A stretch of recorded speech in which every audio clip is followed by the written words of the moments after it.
अस्सलाम वालेकुम एवरीवन, मैं हूं मोहम्मद तलहा। आप लोग देख रहे हैं तलहा स्पेस एकेडमी। तो एक और प्रॉब्लम जो सामने आ रही है वो है सेक्शन बी यानी कि न्यूमेरिकल की तैयारी के हवाले से। वैसे तो चैनल के ऊपर सारे के सारे न्यूमेरिकल, हर चैप्टर के न्यूमेरिकल, पास्ट पेपर के सारे न्यूमेरिकल्स अपलोडेड हैं, बट थोड़ा सा फॉर्मूलों में प्रॉब्लम होती है, तो उसके लिए एक तरीक़ेकार है। वो ये है कि मैं आज की एक वीडियो जो अपलोड कर रहा हूँ इसके अंदर सारे के सारे जो सेकेंड ईयर फिजिक्स के फॉर्मूले हैं उनको डिस्कस करने वाला हूँ। वो कब अप्लाई होंगे, उनमें क्या यूनिट इस्तेमाल होगा, उनके बारे में डिस्कशन करेंगे। और इंशाल्लाह इस वीडियो को जब आप देखोगे मुकम्मल, तो जो फॉर्मूले हैं और जो न्यूमेरिकल हैं उनमें एप्लीकेशन के हवाले से काफ़ी बात आपको समझ में आ जाएगी। स्टार्टिंग विद चैप्टर नंबर 11 यानी कि हीट। ये चैप्टर न्यूमेरिकल के लिए बहुत ही अहम है, बहुत ही इंपॉर्टेंट है। फॉर्मूले हैं यहाँ पर और उनको कैसे कैसे अप्लाई करना है, कौन कौन से फॉर्मूले उनको देखते हैं। सबसे पहला फॉर्मूला जो आपको यहाँ पर मिलेगा वो होगा टेम्परेचर कन्वर्जन का। टेम्परेचर कन्वर्जन का बच्चों को मैं एक ही फॉर्मूला बताता हूँ और उस फॉर्मूले से वो कोई सी भी कन्वर्जन अंजाम दे सकते हैं। ठीक है, फॉर्मूला बनाने की एक टेक्निक है, थोड़ा सा थ्योरी का आपको हवाला हो, मतलब होना चाहिए, नॉलेज होनी चाहिए, तभी आप इसको कर पाओगे। तो बात यह है कि यहाँ पर हमारे पास तीन स्केल्स हैं ऑफ टेम्परेचर। सेल्सियस है, फ़ारेनहाइट है और केल्विन है। सबसे पहले तो आपने इन तीनों को लिख दिया। फिर हर एक में से उसका इनिशियल पॉइंट माइनस कराओ जहां से वो स्टार्ट होता है, जो कि actually freezing point of water होता है या मेल्टिंग पॉइंट ऑफ आइस आप कह सकते हो। सेल्सियस में वो 0 होता है, फ़ारेनहाइट में 32 होता है और केल्विन में होता है 273। हर एक में से आपने माइनस कराया उसका स्टार्टिंग पॉइंट और फिर आप डिवाइड करा दोगे हर एक को उसके नंबर ऑफ डिवीजन से, कि उसके थर्मोमीटर के अंदर, उस स्केल के अंदर 0 से लेकर जहां तक वो जा रहा है बॉइलिंग पॉइंट तक कितने नंबर ऑफ डिवीजन हैं। सेल्सियस में 100 होते हैं, फ़ारेनहाइट में 180 होते हैं और केल्विन में भी 100 डिवीजन होते हैं। इस वजह से बार बार मैं स्टूडेंट्स को बताता हूं कि ऐसा कोई न्यूमेरिकल जिसमें डेल्टा टी इस्तेमाल हो रहा है, टेम्परेचर को आपको केल्विन में कन्वर्ट करने की जरूरत नहीं है। ठीक है, बल्कि जो सेल्सियस में होता है वही डायरेक्ट केल्विन में लिख देते हो, because change in Celsius is equal to change in kelvin. अगर आप 100 डिग्री का चेंज करते हो, जैसे यहाँ पे लिखा हुआ है 100, अगर आप 100 डिग्री का चेंज केल्विन में करते हो तो वही 100 डिग्री का चेंज आपको सेल्सियस में मिलेगा, दोनों में सेम होता है। तो कोई भी ऐसा फॉर्मूला जहां पर डेल्टा टी है यानी कि टेम्परेचर का आप चेंज इस्तेमाल कर रहे हो, वहां पे कन्वर्ट नहीं करते, यानी कन्वर्ट करने से मुराद ये कि प्लस 273 नहीं करते। अच्छा, अब इस फॉर्मूले को इस्तेमाल कैसे करना है। अगर सेल्सियस से फ़ारेनहाइट में जाना है तो केल्विन वाली चीज लिखने की जरूरत ही नहीं है। आप क्या करोगे, आप लिखोगे टी सी -100 -0 लिखने की जरूरत ही है, is equal to T F minus का 32 डिवाइड बाय 180। इस फॉर्मूले के जरिए आप रीअरेंज ऑफ पैरेलल कर सकते हो, सेल्सियस से फ़ारेनहाइट में जा सकते हो, फ़ारेनहाइट से सेल्सियस में जा सकते हो, इजीली कन्वर्जन कर सकते हो। अच्छा, अगर सेल्सियस से केल्विन में जाना है तो फ़ारेनहाइट वाला सेक्शन नहीं लिखो, बल्कि सेल्सियस वाला लिखो, -0 लिखने की जरूरत नहीं है, divide by 100 is equal to kelvin वाला सेक्शन लिखो, टी के -273 डिवाइड बाय 100। अब यहां पर तो 100 से 100 कैंसिल हो गया, तो इजीली आप सेल्सियस से केल्विन या केल्विन से सेल्सियस में जा सकते हो। ये आपकी किताब का पहला फॉर्मूला है जिसकी लॉजिक मैंने आपको सिखाई कि इसको आप कब अप्लाई करोगे, जब भी किसी एक टेम्परेचर से दूसरी टेम्परेचर में कन्वर्ट करना होगा। इसका जो दूसरा टॉपिक है, सेकंड टॉपिक है, वो है थर्मल एक्सपेंशन का। थर्मल एक्सपेंशन के अंदर भी आपको फॉर्मूले मिलेंगे, जैसे कि एक फॉर्मूला आपको मिलेगा लीनियर थर्मल एक्सपेंशन का। लीनियर थर्मल एक्सपेंशन यानी कि हीट दो और बॉडी अपनी लेंथ को इंक्रीज कर ले, तो उसके लिए फॉर्मूला इस्तेमाल होता है। पहला फॉर्मूला डेल्टा एल का, डेल्टा एल यानी कि चेंज इन लेंथ आप कैलकुलेट करना चाह रहे हो, is equal to alpha L1 delta T. Alpha coefficient of linear expansion है, गिवन होगा। L1 क्या है, L1 है इनिशियल लेंथ और डेल्टा टी है चेंज इन टेम्परेचर। यानी कि जब आप ये वाला फॉर्मूला इस्तेमाल करोगे तो टेम्परेचर जो गिवन होगा, सेल्सियस में जो फर्क आएगा वही डायरेक्ट केल्विन में आएगा, उसको आपको +273 करने की जरूरत नहीं है।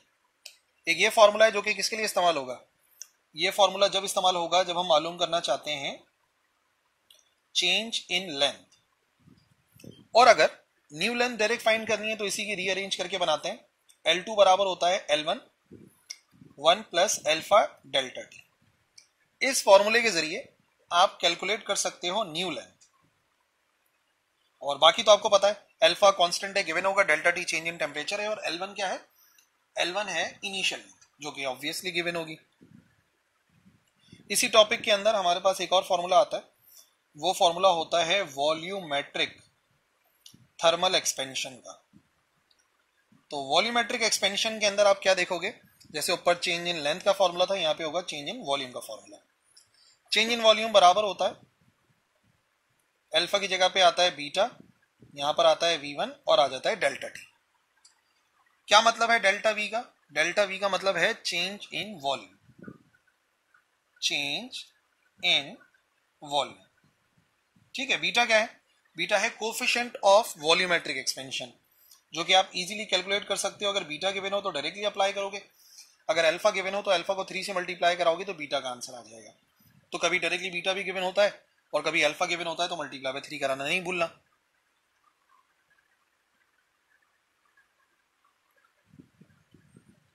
जैसे यहां पर हमने न्यू लेंथ के लिए एक फॉर्मूला करा है, यहाँ पे न्यू वॉल्यूम के लिए भी होगा।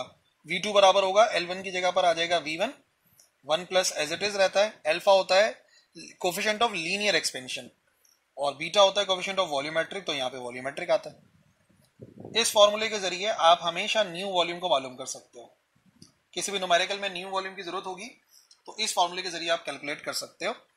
और अहम बात यह है, बीटा बराबर होता है 3 अल्फा के, जो कि इंपॉर्टेंट डेरिवेशन भी है और फॉर्मूले में अक्सर अप्लाई भी होती है।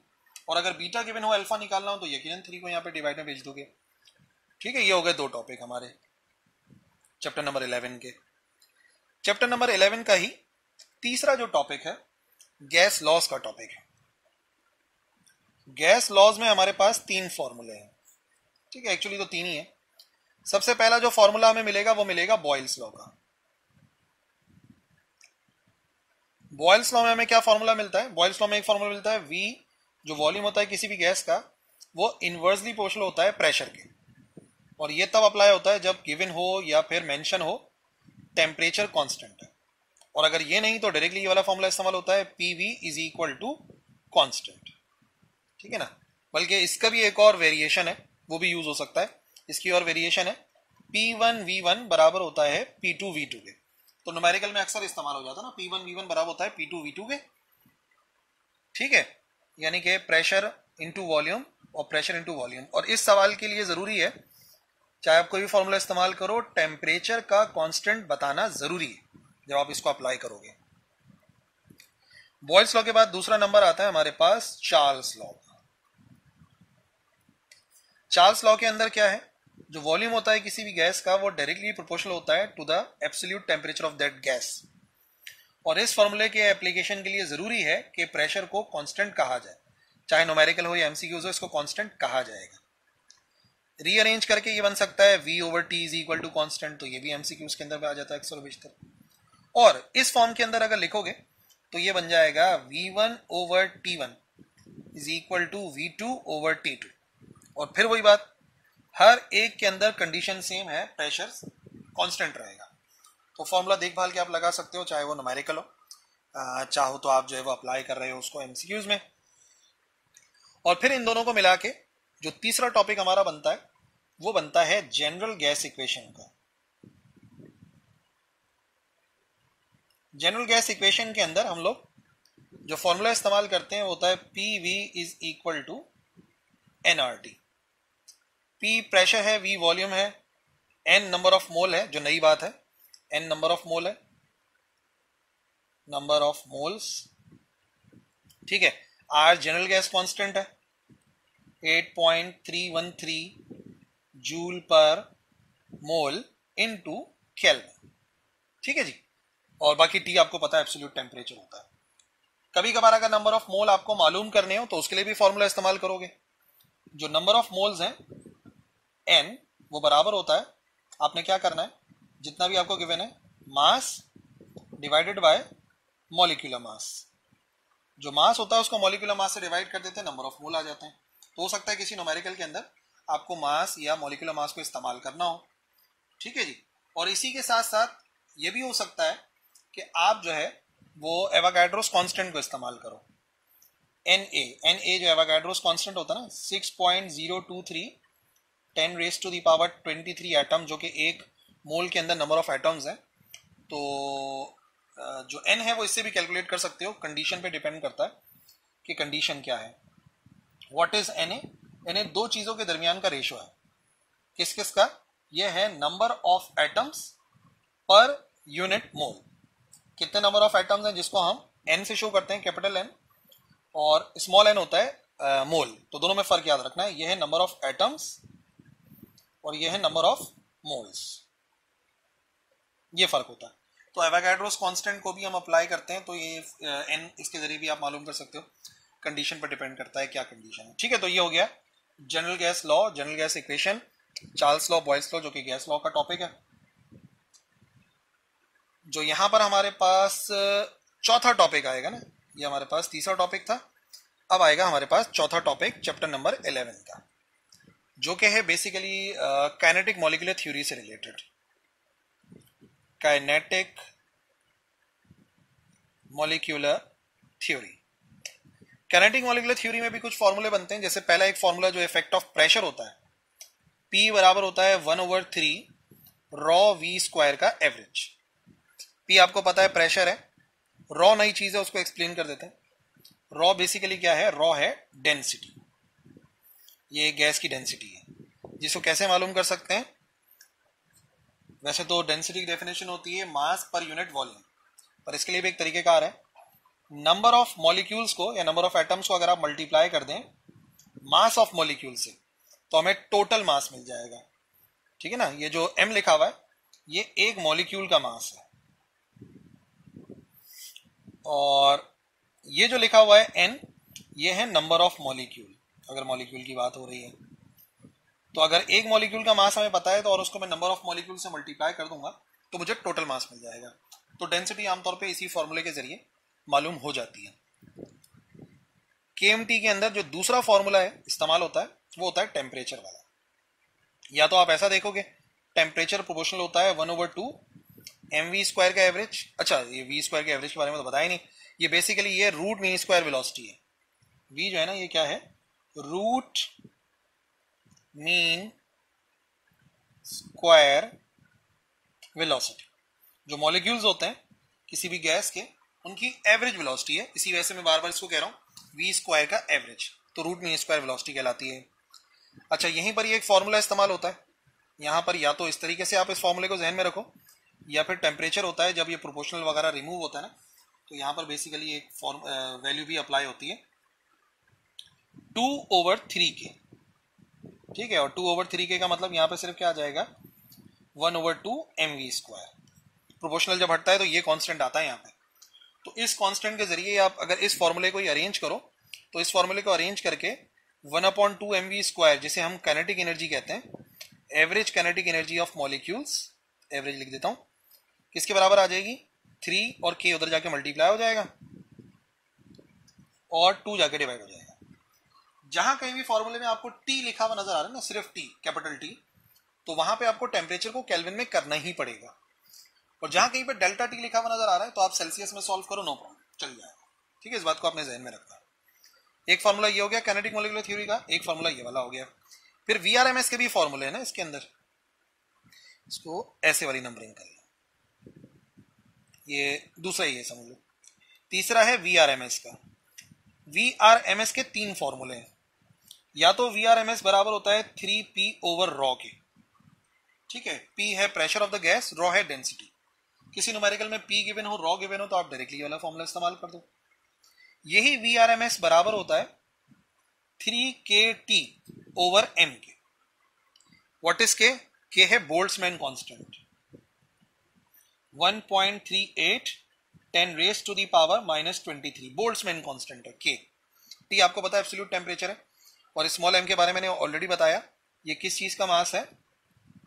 Mass of molecule. किसी भी गैस के मॉलिक्यूल का मास कितना है।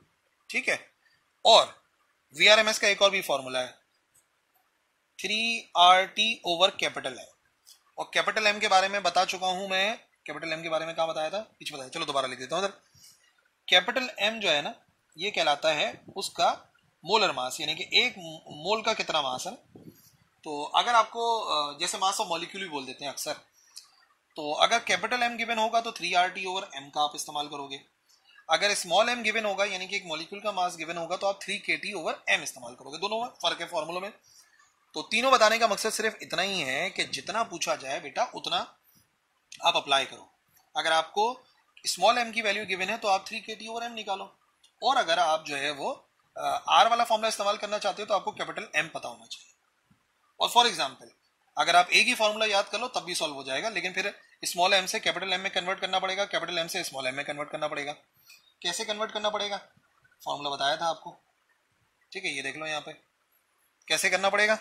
इधर रीअरेंज करूं, ये n जो है ना, ये तो नंबर ऑफ मोल है, ये जो है ये मास है, और ये क्या है, ये है मॉलिक्यूलर मास, एक मॉलिक्यूलर मास। तो हो सकता है कि आपको कन्वर्ट भी करना पड़े और मॉलिक्यूलर मास कैलकुलेट करना पड़े, तो ये भी एक काम है ना, इसको भी आप अप्लाई कर सकते हो। ठीक है जी, ये हो गया हमारे पास कौन सा वाला टॉपिक, ये हो गया हमारे पास काइनेटिक मॉलिक्यूलर थ्योरी का टॉपिक। काइनेटिक मॉलिक्यूलर थ्योरी के बाद जो पांचवा इस चैप्टर के अंदर टॉपिक आता है वो आता है हीट कैपेसिटेंस का। अब हीट कैपेसिटेंस के भी फॉर्मूले हैं, तीनों फॉर्मूले एक साथ बताता हूं। सबसे पहले हमारे पास एक फॉर्मूला इस्तेमाल होता है, वो फॉर्मूला होता है हीट कैपेसिटी का। हीट कैपेसिटी जिसे हम कैपिटल C से शो कर देते हैं, ये होती है कितनी हीट दी डिवाइड बाय कितना टेम्परेचर में चेंज आया। कितनी हीट दी हमने, अमाउंट ऑफ हीट सप्लाइड, और डेल्टा T हो गया टेम्परेचर का चेंज, कि टेम्परेचर में कितना चेंज आया। अब दोबारा देख लो, इसके फॉर्मूले में क्या लिखा हुआ है, डेल्टा T लिखा हुआ है, तो सेल्सियस में कन्वर्ट, केल्विन में कन्वर्ट करना जरूरी नहीं है, सेल्सियस में कैलकुलेशन कर सकते हैं।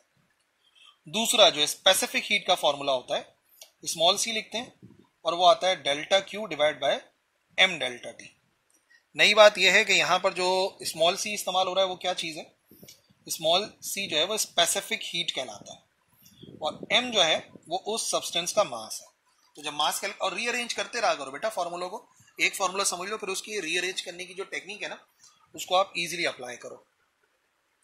इसी के साथ साथ जो तीसरा फॉर्मूला है वो है मोलर स्पेसिफिक हीट का। उसमें Cp लिखा होता है या Cv लिखा होता है, तो अगर Cp लिखा होगा तो यहाँ पे डेल्टा Qp आएगा, यानी कि हीट कांस्टेंट प्रेशर पे दी गई होगी, n आएगा और डेल्टा T आएगा।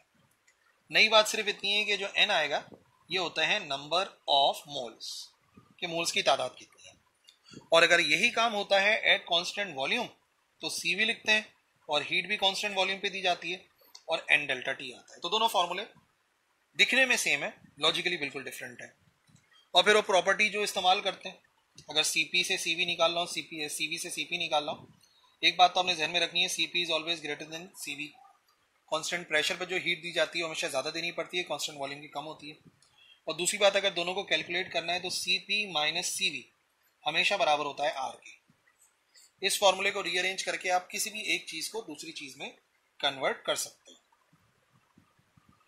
नंबर 6 चैप्टर का समझ लो दूसरा हिस्सा आ गया थर्मोडायनेमिक्स वाला, जिसमें पहला जो हमारे पास टॉपिक आता है वो आता है first law of thermodynamics.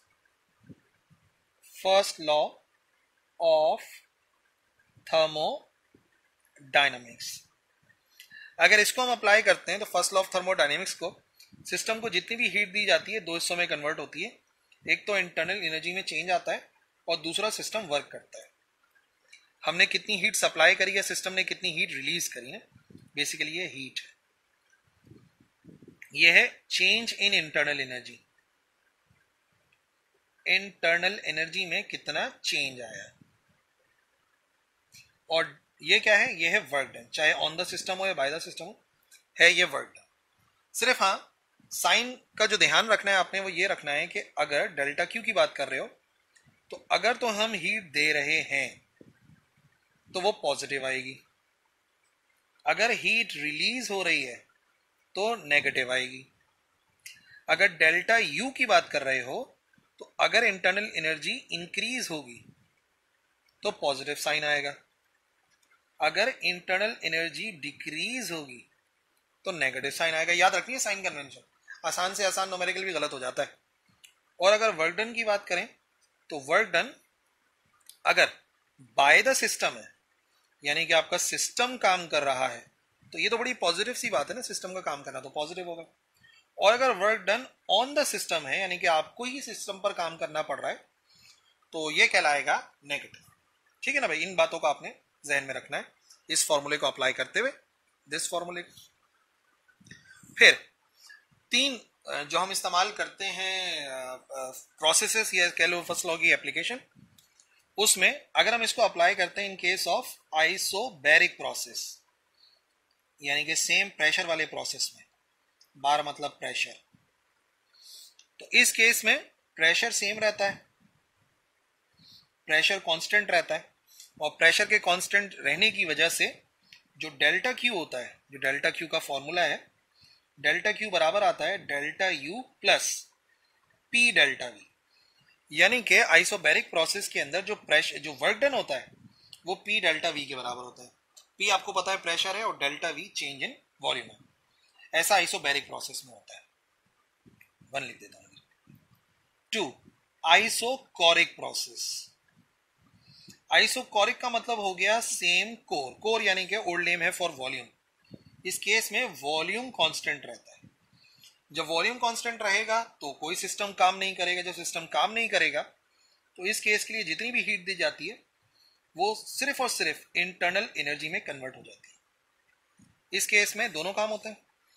Isochoric में जब वॉल्यूम ही कांस्टेंट है तो वर्क डन तो होगा नहीं, तो जितनी भी हीट देंगे वो सारी की सारी इंटरनल एनर्जी में चली जाएगी। तीसरा आइसोथर्मल। आइसोथर्म का मतलब सेम टेम्परेचर, यहां पे टेम्परेचर सेम रहेगा, कांस्टेंट रहेगा। अच्छा, जब टेम्परेचर कांस्टेंट रहेगा तो इंटरनल एनर्जी में कोई इजाफा नहीं होगा। जब भी हीट दी जाती है तो या तो वर्क डन होता है या तो इंटरनल एनर्जी में इजाफा होता है, दोनों में होता है। तो फिलहाल टेम्परेचर कांस्टेंट है, इंटरनल एनर्जी में कोई फर्क नहीं आएगा, तो जितने भी हम हीट देंगे वो सारी की सारी वर्क डन में कन्वर्ट हो जाएगी। ये कंडीशन हम अप्लाई करते हैं in case of isothermal process. और आखिरी जहां इसको अप्लाई करते हैं वो कहलाता है एडियाबैटिक प्रोसेस। एडियाबैटिक प्रोसेस के अंदर सिस्टम को इंसुलेटर पे रख देते हैं तो जो अमाउंट ऑफ हीट होता है ना वो जीरो होता है। ना सिस्टम से हीट रिलीज होती है ना ही सिस्टम हीट को एब्जॉर्ब करता है। तो इसके नतीजे में दो कंडीशन निकलती है, इधर बताता हूं। पहली कंडीशन ये निकल सकती है कि इंटरनल एनर्जी में इजाफा होगा और work done on the system हो रहा होगा। इंटरनल एनर्जी में इजाफा हो रहा होगा, work done on the system हो रहा होगा। और दूसरी बात निकलकर यह आती है कि अगर work done by the system होगा तो इंटरनल एनर्जी डिक्रीज होगी। याद रखिए एडियाबैटिक एक्सपेंशन के अंदर इंटरनल एनर्जी डिक्रीज होती है। एक एमसीक्यूज में बच्चे परेशान भी हो रहे थे जब मैंने एमसीक्यूज की वीडियो अपलोड की थी, तो उस बात को भी आप सही कर लीजिए। ये हो गया हमारा छठा, और अब आ जाएगा सातवां हमारा पार्ट इस चैप्टर का, यानी कि चैप्टर नंबर 11 का बड़ा चैप्टर है। सातवां जो चैप्टर नंबर 11 का टॉपिक है वो है कार्नो इंजन का, जिसमें फॉर्मूला है। देखो मैं अभी थ्योरी नहीं बता रहा, वो सब चैनल पे अपलोडेड है, जाके देख लो। सेकंड लॉ ऑफ थर्मोडायनेमिक्स पूरा थियोरेटिकल है, कुछ मैथमेटिक्स नहीं है इसमें से, लिख नहीं रहा। कार्नो इंजन के अंदर एफिशिएंसी की बात होती है और एफिशिएंसी ऑफ कार्नो इंजन के 3 फॉर्मूले हैं। एक है work done by the system divide by हमने उसमें कितनी हीट सप्लाई करी। अब वर्क डन को शो करते हैं W से और हीट जो हम सप्लाई करते हैं वो डेल्टा क्यू होता है। तो बेसिक बात यह कि इसका सबसे आसान सा फॉर्मूला बनता है work done divide by Q1। दूसरा फॉर्मूला जो बनता है वो होता है 1 minus Q2 divide by Q1, और फिर मल्टीप्लाई बाय 100 इधर भी करना पड़ता है, मल्टीप्लाई बाय 100 इधर भी करना पड़ता है। एफिशिएंसी है, परसेंटेज के अंदर आती है। Q1 क्या है? Q1 का मतलब है कि हॉट बॉडी से कितनी हीट हमने सप्लाई करी, हीट सोर्स से कितनी हीट मिली। और डेल्टा क्यू क्या है? कितनी हीट उसने रिलीज कर दी। रिलीज कहां करेगा? रिलीज करेगा कोल्ड बॉडी को। तो ये वाला फॉर्मूला तब इस्तेमाल होता है जब हमें हीट वगैरह गिवन हो कि हीट इतनी दी इतनी ली वगैरह, वर्क डन हो तो ऊपर वाला फॉर्मूला इस्तेमाल होता है।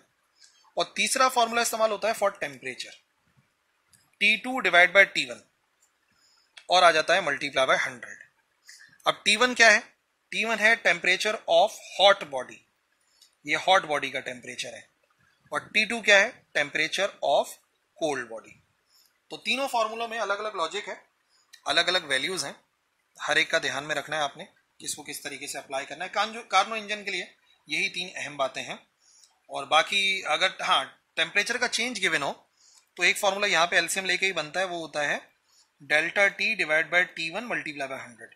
अगर टेम्परेचर का चेंज गिवन हो, ये आ जाएगा difference of temperature of hot body and cold body, तो ऐसा भी आपको न्यूमेरिकल मिलेगा।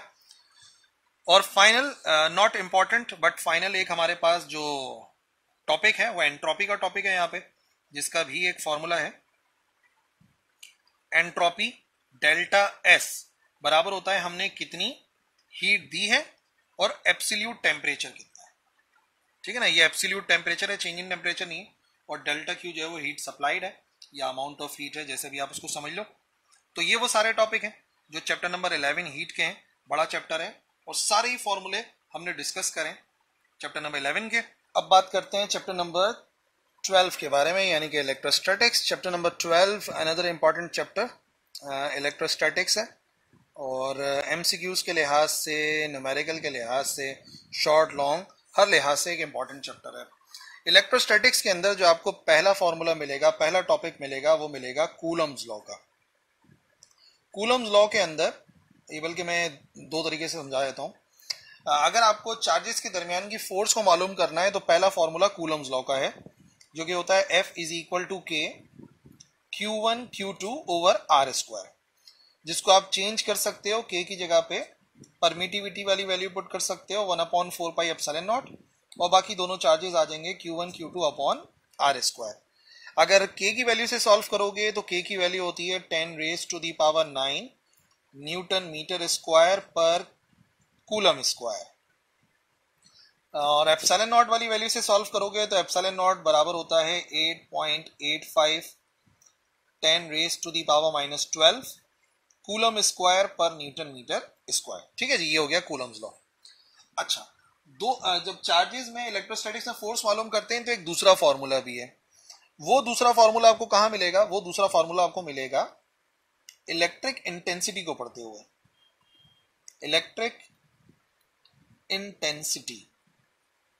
इलेक्ट्रिक इंटेंसिटी बराबर होती है फोर्स पर यूनिट चार्ज की, जो कि आमतौर पर टेस्ट चार्ज होता है। तो यहां से अगर हम इसको रीअरेंज करें तो फोर्स का एक फॉर्मूला यही बन सकता है Q इंटू ई। अगर न्यूमेरिकल में कभी भी किसी न्यूमेरिकल में दो चार्जेस का जिक्र हो रहा है तो ये इसकी बात है, और अगर चार्जेस का जिक्र नहीं हो रहा है, एक चार्ज का जिक्र हो रहा है या इंटेंसिटी का जिक्र हो रहा है, तो फोर्स इस फॉर्मूले से मालूम की जाएगी। और वही इलेक्ट्रिक इंटेंसिटी अगर है ड्यू टू पॉइंट चार्ज, तो उसके लिए एक डिफरेंट फॉर्मूला है, E बराबर होता है 1/4 पाई एप्सिलॉन नॉट, जिसकी जगह पे आप K भी लिख सकते हो, Q अपॉन R स्क्वायर। यही 1/4 पाई एप्सिलॉन नॉट K के बराबर होता है, तो KQ अपॉन R स्क्वायर हो सकता है। और जैसा मैंने बताया, ये कब इस्तेमाल होता है? जब आप एक पॉइंट चार्ज की बात कर रहे हो, तो पॉइंट चार्ज के लिए यही एक फॉर्मूला है जो हम इस्तेमाल करते हैं in order to find electric intensity. ठीक है जी। तीसरी बात, तीसरा फॉर्मूला, तीसरा टॉपिक इलेक्ट्रिक फ्लक्स का है। इलेक्ट्रिक फ्लक्स यानी कि number of lines of forces जो कि किसी एरिया से पास होती हैं, फाई से शो करते हैं, और वो बराबर होता है dot product of electric intensity and area vector. और यही इलेक्ट्रिक इंटेंसिटी और एरिया वेक्टर अगर डॉट को रिमूव करते हैं तो E डेल्टा A, डेल्टा लगाना जरूरी नहीं है, कॉस थीटा आता है। और इसी कंडीशन से अगर आप मालूम करना चाहते हो कि इसका आंसर मैक्सिमम कब होगा और इसका आंसर मिनिमम कब होगा, तो वो कंडीशन भी आपको बताते चलें। मैक्सिमम के लिए शर्त यह है कि थीटा होना चाहिए 0 डिग्रीज, मिनिमम के लिए शर्त यह है कि थीटा होना चाहिए 90 डिग्रीज। तो अगर यहां पर आप cos 0 पुट करोगे, cos 0 1 के बराबर होता है, ऐसी सूरत में फ्लक्स का आंसर आता है E डेल्टा A, या डेल्टा नहीं लगाओगे तो EA आ जाएगा। मिनिमम के लिए एंगल मैंने बताया 90 होता है, तो आप अगर थीटा की जगह पे 90 पुट करोगे तो cos 90 बराबर आएगा 0 के, और 0 से मल्टीप्लाई होके टोटल आंसर 0 आ जाएगा। मिनिमम फ्लक्स 0 होता है एट 90 डिग्रीज, मैक्सिमम फ्लक्स होता है एट 0 डिग्रीज, और वो बराबर होता है E डेल्टा A के। ठीक है जी। इन सबको इस्तेमाल करते हुए जब बारी आएगी गॉसेस लॉ की, तो गॉसेस लॉ के जरिए आप इलेक्ट्रिक इंटेंसिटी मालूम कर सकते हो, इलेक्ट्रिक फ्लक्स मालूम कर सकते हो टोटल किसी भी शेप से। और उसके लिए हम फॉर्मूला इस्तेमाल करते हैं, जो टोटल इलेक्ट्रिक फ्लक्स होता है वो बराबर होता है 1/ε0 times charge enclosed by the surface कि उस सरफेस के अंदर चार्ज कितना है, उसको डिवाइड कराना है एप्सिलॉन नॉट से। और फिर गॉसेस लॉ को इस्तेमाल करते हुए हमें मिलती है इलेक्ट्रिक इंटेंसिटी। ये कौन सा वाला फॉर्मूला था? ये था चौथा फॉर्मूला। पांचवा मिलता है इलेक्ट्रिक इंटेंसिटी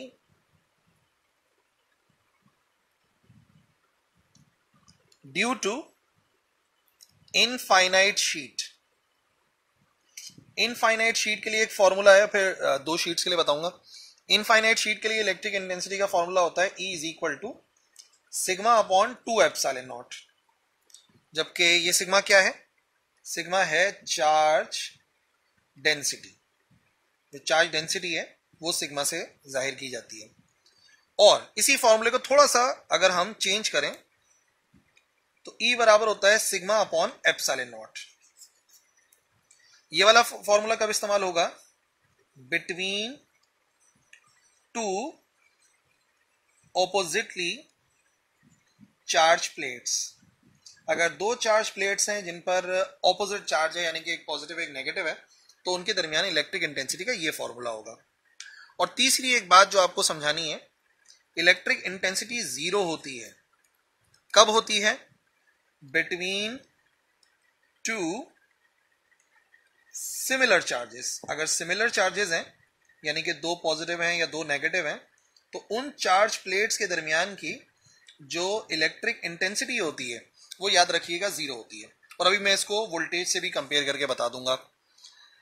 छठा फॉर्मूला, इलेक्ट्रिक इंटेंसिटी ही मालूम कर रहे हैं, यह है due to a charged sphere. तो देखो, चार्ज स्फीयर के लिए वही फॉर्मूला इस्तेमाल होता है जो कि पॉइंट चार्ज के लिए होता है, जो कि मैंने आपको ऊपर समझाया भी था। ये वाला सेम फॉर्मूला इस्तेमाल होता है, बट ये कि इस मरतबा जो चार्ज है उसको हम कैपिटल Q से शो कर देते हैं। तो इलेक्ट्रिक इंटेंसिटी चाहो तो K लिखो, Q अपॉन R स्क्वायर, या तो आप लिखो K की वैल्यू 4 पाई एप्सिलॉन नॉट, और ये हो जाएगा Q ओवर R स्क्वायर। इसी पेज पे इलेक्ट्रिक पोटेंशियल बताना है ताकि आप अच्छे से कंपेयर कर पाओ। नंबर 7, सबसे पहली बात, पोटेंशियल डिफरेंस और इलेक्ट्रिक इंटेंसिटी का रिलेशन। बाकी बात देखते हैं। तो एक सिंपल सा फॉर्मूला है, इलेक्ट्रिक इंटेंसिटी और अगर डिस्टेंस को मल्टीप्लाई करते हैं तो हमें पोटेंशियल डिफरेंस मिल जाता है और नेगेटिव साइन होता है। या फिर इलेक्ट्रिक इंटेंसिटी की वैल्यू निकालनी है तो बराबर आती है delta V over delta R with minus sign. इस वजह से इलेक्ट्रिक इंटेंसिटी की एक डेफिनेशन ये भी बताई जाती है कि electric intensity is the negative potential gradient. Gradient derivative को कहते हैं। तो ये डेरिवेटिव ये दरअसल चेंज ही है, rate of change of voltage. तो इस वजह से इसको पोटेंशियल ग्रेडियंट भी कहते हैं इलेक्ट्रिक इंटेंसिटी को। ठीक है, अब जरा ये जो बात थी ना, दो जो मैं कंपेयर कराना चाह रहा था, इलेक्ट्रिक इंटेंसिटी इतनी होती है दो ऑपोजिटली चार्ज प्लेट्स के दरमियान में, बट उनके दरमियान का जो पोटेंशियल है वो जीरो होता है। सिमिलर, अगर हमारे पास ऑपोजिटली चार्ज प्लेट्स हैं तो उनके दरमियान का इलेक्ट्रिक पोटेंशियल जीरो होता है, इलेक्ट्रिक इंटेंसिटी इतनी होती है। और अगर आपको मालूम करना है इलेक्ट्रिक पोटेंशियल, तो इलेक्ट्रिक इंटेंसिटी जीरो होती है सिमिलर चार्जेस के दरमियान में, लेकिन वोल्टेज जीरो नहीं होता। इस बात को ध्यान में रखना, ये दोनों अपोजिट हैं एक दूसरे के। तो इस बात को आपने समझना है कि वोल्टेज का चेंज होता है तो इलेक्ट्रिक इंटेंसिटी मिलती है, और अगर वोल्टेज ही जीरो है तो इलेक्ट्रिक इंटेंसिटी, मतलब अगर वोल्टेज कांस्टेंट है तो फिर जाहिर सी बात है इलेक्ट्रिक इंटेंसिटी बराबर आएगी जीरो के। अच्छा जी, और फिर यही पोटेंशियल डिफरेंस, या अगर आप मालूम करना चाहते हो electric potential due to point charge, तो उसके लिए एक फॉर्मूला है V is equal to K Q over R। Force का पहला फॉर्मूला क्या बना था? फोर्स का पहला फॉर्मूला बना था ये वाला, KQ अपॉन R स्क्वायर। जब इलेक्ट्रिक इंटेंसिटी की बारी आई, ये देखो Q1 Q2 upon R square. जब इलेक्ट्रिक इंटेंसिटी की बारी आई तो Q अपॉन R स्क्वायर। जब पोटेंशियल की बात आई तो वो भी हट गई, सिर्फ और सिर्फ Q ओवर R आता है। किस चीज का फॉर्मूला है? ये फॉर्मूला है इलेक्ट्रिक पोटेंशियल का। Electric potential due to point charge. Point charge की वजह से आपको मैंने सारी बातें बता दी, पोटेंशियल भी बता दिया और इलेक्ट्रिक इंटेंसिटी बता दी, फोर्स भी बता दी। ठीक है, कितने हो गए फॉर्मूले? ये हो गए 7 फॉर्मूले। 8वां फॉर्मूला जो कि हमारे लिहाज से आएगा कैपेसिटेंस का। कैपेसिटेंस के डिफरेंट फॉर्मूले। पहला फॉर्मूला C बराबर होता है A epsilon not over D। कब इस्तेमाल होता है? जब इस्तेमाल होता है जब सिर्फ एयर फिल हो between plates. A area of plates है, D डिस्टेंस बिटवीन प्लेट्स है, एप्सिलॉन नॉट है परमिटिविटी ऑफ फ्री स्पेस 8.85 जो मैंने वैल्यू बताई थी आपको। कैपेसिटेंस का एक और फॉर्मूला है A epsilon not into epsilon R divided by D, इधर K भी आ सकता है एप्सिलॉन R की जगह पे। और यही फॉर्मूला अगर मैं यहां पर देखूं तो ये चीज बराबर है C के ना, ऊपर जो लिखा हुआ है इसको हम कर देते हैं C प्राइम कर देते हैं। एप्सिलॉन R को C से मल्टीप्लाई कराओ तो C प्राइम आ जाएगा, ठीक है। और C क्या है? जब एयर फिल थी। और ये जो आंसर आएगा, ये आंसर आएगा जब सिर्फ डाई इलेक्ट्रिक मीडियम फिल हुआ है, dielectric medium is filled. और तीसरा और आखिरी फॉर्मूला इस्तेमाल होता है कंपाउंड कैपेसिटर के लिए, CD से शो कर देते हैं। ऊपर आता है A epsilon not divided by, यहां पर हमारे पास वैल्यू आती है T divided by epsilon R plus D minus T की, या D माइनस T पहले भी लिख सकते हो, नो प्रॉब्लम। ये कब इस्तेमाल होती है? देखो ये जो मैंने आपको बताया ना, इसमें क्या होता है, ये एक प्लेट आ गई पॉजिटिव प्लेट, ये नेगेटिव प्लेट आ गई, दरमियान में कुछ भी नहीं है, सिर्फ एयर है। ये जो फॉर्मूला बताया, ये पॉजिटिव प्लेट है, ये नेगेटिव प्लेट है, और थ्रू आउट कोई ना कोई मीडियम फिल हुआ हुआ है। जबकि ये वाला फॉर्मूला कब इस्तेमाल होगा? ये वाला फॉर्मूला तब इस्तेमाल होता है जब ये आ गई पॉजिटिव प्लेट, ये आ गई नेगेटिव प्लेट, और कुछ एरिया में डाइलेक्ट्रिक मीडियम है जिसको हम T थिकनेस से शो करते हैं, और बाकी की जो जगह आपको नजर आ रही है जो कि D माइनस T के बराबर होता है, क्योंकि टोटल डिस्टेंस जो है वो D के बराबर होता है, ये वाला हिस्सा D माइनस T होता है, और ये होता है कि जहां पर एयर फिल हो। तो कंपाउंड कैपेसिटर में एक से ज्यादा डाइलेक्ट्रिक मीडियम फिल होते हैं, जैसे कि यहाँ पे हवा भी है और एक अलग से डाइलेक्ट्रिक भी है जिसकी एप्सिलॉन नॉट, जो उसकी परमिटिविटी की वैल्यू है एप्सिलॉन R है। फाइनली जो मैं चाहूंगा इस चैप्टर से आप पढ़ेंगे वो होगा कॉम्बिनेशंस ऑफ कैपेसिटर्स। कैपेसिटर्स के जो कॉम्बिनेशन है ना, कॉम्बिनेशन ऑफ कैपेसिटर्स, और पता है आपको दो होते हैं कॉम्बिनेशन। पहला कॉम्बिनेशन होता है सीरीज, फिर होता है पैरेलल। अगर सीरीज में कैपेसिटर्स जुड़े हुए हैं, यानी कि एक कैपेसिटर ये आ गया, दूसरा कैपेसिटर ये आ गया, तीसरा कैपेसिटर ये आ गया, तो जो इनकी नेट कैपेसिटेंस होती है वो होती है 1/C, C1 plus C2 plus 1/C3। ये C1 है, ये C2 है, और ये C3 है। और याद रखो सीरीज में चार्ज जो है वो सेम रहता है और जो वोल्टेज होता है वो डिफरेंट होता है। ये दो सीरीज में होता ही है, चाहे कैपेसिटर हो या रेजिस्टेंस हो। दूसरी जो बात है वो है पैरेलल कॉम्बिनेशन की। पैरेलल कॉम्बिनेशन में एक कैपेसिटर लगा हुआ है C1, दूसरा कैपेसिटर है C2, तीसरा कैपेसिटर है C3, और ये तीनों के तीनों पैरेलल जुड़े हुए हैं। इस सूरत में जो टोटल कैपेसिटेंस है वो बराबर होती है C1 plus C2 plus C3 के। और याद रखने वाली बात, अगर पैरेलल कॉम्बिनेशन है तो चार्ज जो है वो सब पे डिफरेंट आता है, कैपेसिटेंस पे डिपेंड करता है, और वोल्टेज हर एक का सेम रहता है। ठीक है भाई, ये बात हो गई हमारे पास combination of capacitors. Chapter number 13, current electricity.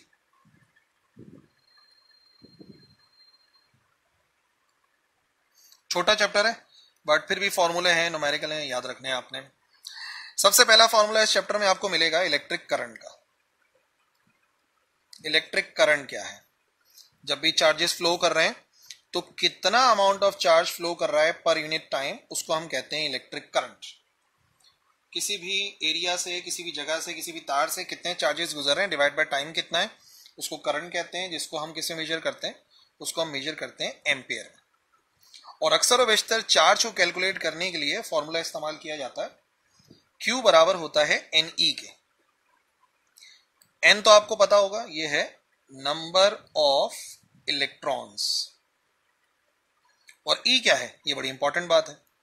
E होता है चार्ज ऑन 1 इलेक्ट्रॉन, एक इलेक्ट्रॉन के ऊपर जो चार्ज होता है कांस्टेंट, जो कि आपको याद रखना है, गिवन भी होता है, 1.6 10 raise to the power -19 coulomb. तो चार्ज के लिए ये वाला फॉर्मूला इस्तेमाल करते हैं इस चैप्टर के अंदर, बात याद रखनी है आपने। नंबर 2 एक टॉपिक है रेजिस्टिविटी का। रेजिस्टिविटी में रेजिस्टिविटी को रॉ से शो करते हैं और वो बराबर होती है, या अगर मैं आर से समझाना चाहूं तो आर से भी समझा सकता हूं, जो रेजिस्टेंस होती है वो बराबर होती है, रॉ आता है, एल आता है और डिवाइड में आता है ए। रीअरेंज करोगे अगर तो रॉ की वैल्यू निकालोगे तो बराबर आ जाएगा रेजिस्टेंस, एरिया और पर यूनिट लेंथ। तो रेजिस्टिविटी जो है वो मटेरियल की खुसूसियत होती है, रेजिस्टिविटी की वैल्यू पेपर में गिवन होती है, आमतौर पे हमें कैलकुलेट करना पड़ता है। और न्यूमेरिकल में एक बात याद रखना, क्रॉस सेक्शन ऑफ वायर होता है तो उसके लिए एक फॉर्मूला होता है पाई डी स्क्वायर ओवर 4, और अगर ये फॉर्मूला नहीं तो वो होता है पाई आर स्क्वायर। ये किस चीज का फॉर्मूला है? जब भी आप एरिया निकालोगे ना इस किस्म के फॉर्मूले में, क्रॉस सेक्शनल एरिया, जो क्रॉस सेक्शन का एरिया होता है ऑफ वायर, वायर का क्रॉस सेक्शन देखो तो सर्कल नजर आएगा, तो ये एरिया ऑफ सर्किल ही है। ठीक है, तीसरे नंबर पर ओम्स लॉ बताते हैं। ओम्स लॉ से आसान क्या मिलेगा आपको? V बराबर होता है आई आर के, और बाकी रीअरेंज करते रहो इसको, I की वैल्यू चाहिए तो V अपॉन आर आ जाएगा, R की वैल्यू चाहिए तो V अपॉन आई आ जाएगा। फिर एक फॉर्मूला इस्तेमाल होता है यहाँ पे टेम्परेचर कोएफिशिएंट ऑफ रेजिस्टेंस का, जैसा कि एक फॉर्मूला चैप्टर नंबर 11 में भी होता है, उसको भी हम यूज करते हैं। तो किसी खास टेम्परेचर पे जो रेजिस्टेंस है उसे RT से शो करते हैं, और वो बराबर होती है RO, R nought, resistance at 0 degree Celsius 1 plus alpha T. T है कि किस टेम्परेचर पे हम नापना चाह रहे हैं, ये वाला टी और ये वाला टी एक ही है। जिस टेम्परेचर पे नापना चाह रहे हो वो टी इधर रखना पड़ेगा, जैसे 40 डिग्री पर, 50 डिग्री पे, और कन्वर्ट नहीं करना, टेम्परेचर कोफिशिएंट में कन्वर्ट नहीं करना, समझे बात? क्योंकि यहाँ पे बेसिकली फॉर्मूले की लॉजिक ये है कि ये चेंज इन टेम्परेचर है, 0 डिग्री सेल्सियस से चेंज को नापा जाता है। तो ले दे के सारी बात ये समझो कि रेजिस्टेंस डिपेंड करती है 4 फैक्टर्स पर, लेंथ पे डिपेंड करती है, एरिया पे डिपेंड करती है, मटेरियल पे डिपेंड करती है, और डिपेंड करती है टेम्परेचर पे। रेजिस्टेंस डिपेंड ऑन 3, ये जो 3 के 3 फैक्टर्स है ना, इन पे हमारी रेजिस्टेंस जो है वो डिपेंड करती है। चैप्टर 13 का 5वां फॉर्मूला पावर डिसिपेशन का, या ऐसा समझ लो पावर डिसिपेशन के 3 फॉर्मूले। इलेक्ट्रिक सर्किट के अंदर जो पावर डिसिपेट होती है, अगर तो वोल्टेज और करंट गिवन हो तो P बराबर होता है V इंटू आई के। अगर रेजिस्टेंस और करंट के टर्म्स में देखना है तो P बराबर होता है I स्क्वायर R के, और अगर वोल्टेज और रेजिस्टेंस के टर्म में देखना है तो P बराबर होता है V स्क्वायर ओवर R के। डिपेंड करता है न्यूमेरिकल में आपसे क्या पूछा गया है, कौन कौन सी वैल्यूज गिवन है, उनको आप यहाँ पे इस्तेमाल करोगे। ठीक है ना, तीनों फॉर्मूले हैं पावर डिसिपेशन के। और फिर छठा और आखिरी जो इस चैप्टर के अंदर बात है वो है EMF और वोल्टेज का एक रिलेशन होता है। वैसे अगर EMF आपने कैलकुलेट करना है तो EMF बराबर होता है work done per unit charge, जिसको हम वोल्टेज में नापते हैं ना, और वोल्टेज और EMF का रिलेशन चाहिए। E बराबर होता है V प्लस IR के, या V बराबर होता है EMF माइनस IR के। यानी याद रखने वाली बात यह है कि EMF हमेशा हमेशा बड़ा होता है वोल्टेज से, कम कभी भी नहीं होता। जबकि यहाँ पे जो स्मॉल r है, दोनों जगह से जो आ रहा है, ये होता है इंटरनल रेजिस्टेंस। तो मे बी इंटरनल रेजिस्टेंस जो है वो कैलकुलेट करने के लिए आए या गिवन हो तो आप EMF वाले न्यूमेरिकल को सॉल्व कर पाओगे। तो चैप्टर नंबर 13 छोटा चैप्टर है, इलेक्ट्रिक करंट आ गया, रेजिस्टिविटी आ गया, ओम्स लॉ आ गया, टेम्परेचर कोफिशिएंट आ गया, EMF आ गया। ठीक है, और हाँ एक चीज रह गई है, मैं चाह रहा था कैपेसिटेंस से हो जाए, लेकिन चलो समझा ही देता हूं। कॉम्बिनेशन ऑफ रेजिस्टर्स, जब दो या दो से ज्यादा रेजिस्टर्स को जोड़ा जाता है, यानी कि सीरीज या पैरेलल, तो फिर उसमें क्या शर्त होती है? तो अगर तो सीरीज में जोड़ रहे हैं, एक रेजिस्टेंस आ गई, दूसरी रेजिस्टेंस आ गई, तीसरी रेजिस्टेंस आ गई, तो टोटल रेजिस्टेंस बराबर होती है R1 plus R2 plus R3 की, R1 plus R2 plus R3 की। और फिर अगेन वही बात है, सीरीज में जो करंट होता है वो सेम रहता है, जो वोल्टेज होता है वो डिफरेंट होता है। इसके बरक्स अगर हम बात करें पैरेलल कॉम्बिनेशन की, तो पैरेलल कॉम्बिनेशन में क्या होगा, एक रेजिस्टेंस आ गई, दूसरी रेजिस्टेंस आ गई, तीसरी रेजिस्टेंस आ गई, R1 R2 R3। अब इनके रेसिप्रोकल्स ऐड होते हैं और टोटल रेजिस्टेंस हमेशा कम आती है। 1/R बराबर होगा 1/R1 plus 1/R2 plus 1/R3। ठीक है, और रिवर्स कर लो जरा, करंट डिफरेंट होता है पैरेलल कॉम्बिनेशन में और वोल्टेज हमेशा हमेशा सेम रहता है। तो एक कंडीशन अप्लाई करते भी हैं अक्सर, एमसीक्यूज में भी आता है, सीरीज में करंट सेम रहता है, पैरेलल में वोल्टेज सेम रहता है। Another important chapter, chapter number 14, यहां पे भी आपको कई सारे फॉर्मूले मिलेंगे मैग्नेटिज्म और इलेक्ट्रोमैग्नेटिज्म से रिलेटेड, मैग्नेटिज्म एंड इलेक्ट्रोमैग्नेटिज्म। सबसे पहले तो फोर्स के ही आपको यहां पे दो फॉर्मूले मिलेंगे, एक ही साथ समझा देता हूं। F बराबर होता है Q V क्रॉस B, एक तो ये फॉर्मूला होता है, या फिर क्रॉस को क्योंकि हम यहां पे क्रॉस लगा रहे हैं तो ये हो सकता है Q V B sine theta. ये फॉर्मूला किसके लिए इस्तेमाल होता है, ये फॉर्मूला इस्तेमाल होता है force on a moving charge present in a magnetic field. अगर मूविंग चार्ज के ऊपर कैलकुलेट करनी है फोर्स, अगर वो मूव कर रहा है किसी मैग्नेटिक फील्ड में, तो इससे कैलकुलेट हो जाएगी। और दूसरा जो फोर्स का फॉर्मूला है वो होता है I L क्रॉस B, और L क्रॉस B को भी ओपन करोगे तो ये आ जाएगा ILB या BILB कहते हैं, बिल साइन थीटा। ये वाला फॉर्मूला कब इस्तेमाल होगा, ये इस्तेमाल होगा करंट कैरिंग कंडक्टर पे। अगर कोई कंडक्टर रखा हुआ है मैग्नेटिक फील्ड में जिसमें से करंट गुजर रहा है, तो उसके लिए जो है वो ये वाला फॉर्मूला इस्तेमाल होता है। तीसरी बात, ये अहम बात है चैप्टर नंबर 14 की जो आपको मालूम होनी चाहिए, उनके बारे में हम बात कर रहे हैं। फिर एक बड़ा अहम फॉर्मूला आता है टॉर्क का, ये होता है बीना कॉस एल्फा। ये होता है टॉर्क ऑन रेक्टेंगुलर कॉइल। तो रेक्टेंगुलर कॉइल की बात हो रही हो, टॉर्क की बात हो रही हो, तो there is only one formula, BINA cos alpha. इन तीनों फॉर्मूलों के अंदर बी मैग्नेटिक फील्ड होती है, आई करंट होता है, एन अगर है तो नंबर ऑफ टर्न्स है, ए अगर है तो एरिया, जो कि ऑलरेडी हम लोग डिस्कस कर चुके हैं पहले से। ये वो वाले फॉर्मूले हैं जिनको हमें याद रखना है।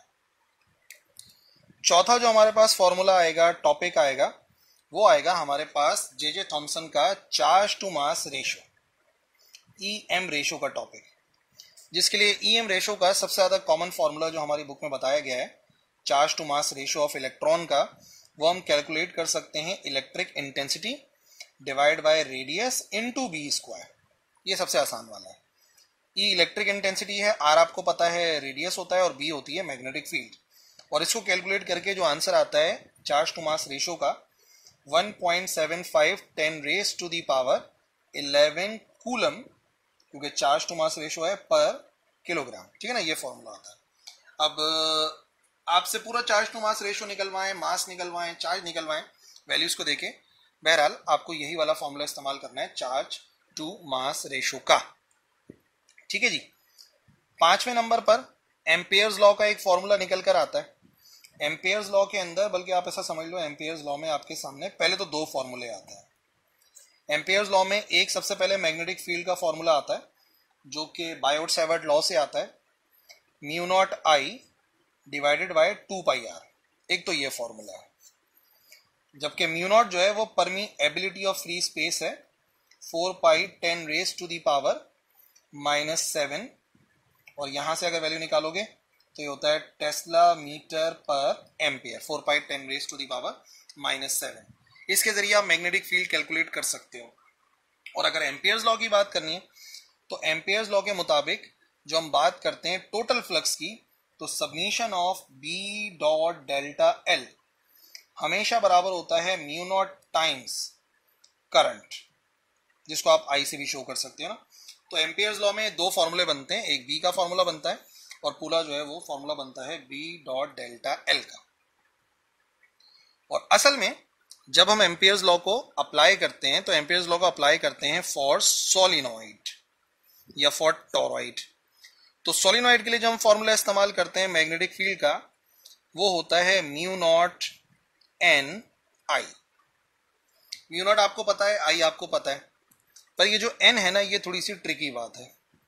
ये होता है number of turns per unit length. इसको न्यूमेरिकल में भी जहन में रखनी है बात। सोलिनॉइड में स्मॉल एन जो है वो number of turns per unit length होता है, यानी कि अगर आपको एन कैलकुलेट करना है तो हो जाएगा total number of turns divided by L, length आपको करना पड़ेगा। तो अगर इसी को थोड़ा सा मॉडिफाई करोगे, इस वाले फॉर्मूले थोड़ा सा मॉडिफाई करोगे, तो हो सकता है B is equal to mu nought N, यानी कि total number of turns current divide by L भी हो सकता है।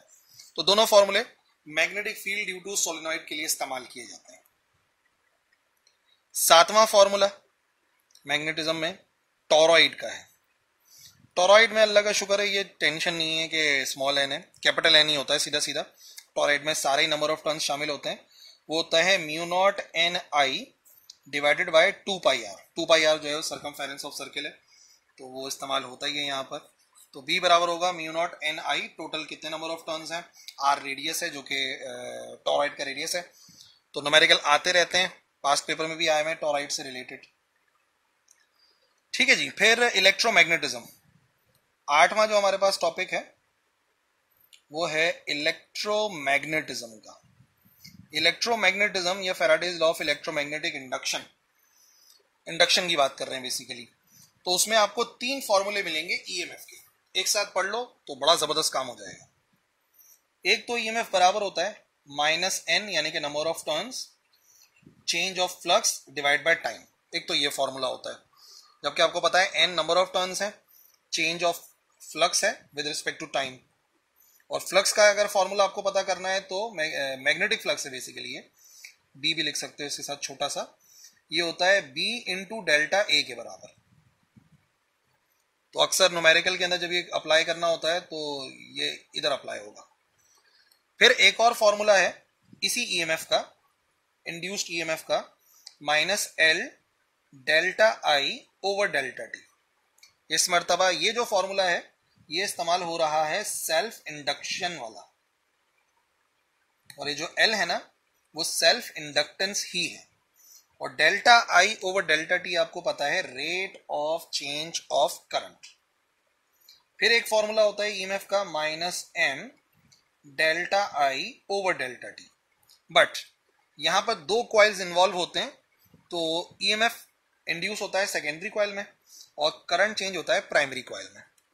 और ये जो टॉपिक है ये टॉपिक है म्यूचुअल इंडक्शन का, और एम का मतलब है म्यूचुअल इंडक्टेंस। तो ये जो सारी बात मैंने आपको बताया ना, तीनों फॉर्मूले एक साथ, ये इस वजह से क्योंकि इसके जो न्यूमेरिकल आते हैं ना बड़े मिक्सअप आते हैं, तीनों में से कोई सा भी फॉर्मूला इस्तेमाल हो जाता है, इस वजह से तीनों को एक साथ याद करो, बहुत अच्छा हो जाएगा। 8 हो गए, 11-12 फॉर्मूले हैं इसके अंदर। 9 पर एक फॉर्मूला इस्तेमाल होगा मोशनल ईएमएफ का। मोशनल ईएमएफ यानी कि मोशन अगर कोई भी करता है object in the presence of magnetic field जो कंडक्टर है, तो उसमें ईएमएफ इंड्यूस होता है, और उस ईएमएफ के फॉर्मूले को हम शो करते हैं। ये तीनों मिलते जुलते थे, इस वजह से मैंने एक साथ लिखवा दिए, ये अलग है। ये होता है V B L sine theta. V किस स्पीड से मूव कर रहा है, बी मैग्नेटिक फील्ड है, एल जो है वो उस कंडक्टर की लेंथ है, तो वो मोशनल ईएमएफ हो जाता है। और चलो एक और काम करता हूं, इधर ही एक और फॉर्मूला बताता हूं, इसको मिटा के ऊपर कर देते हैं।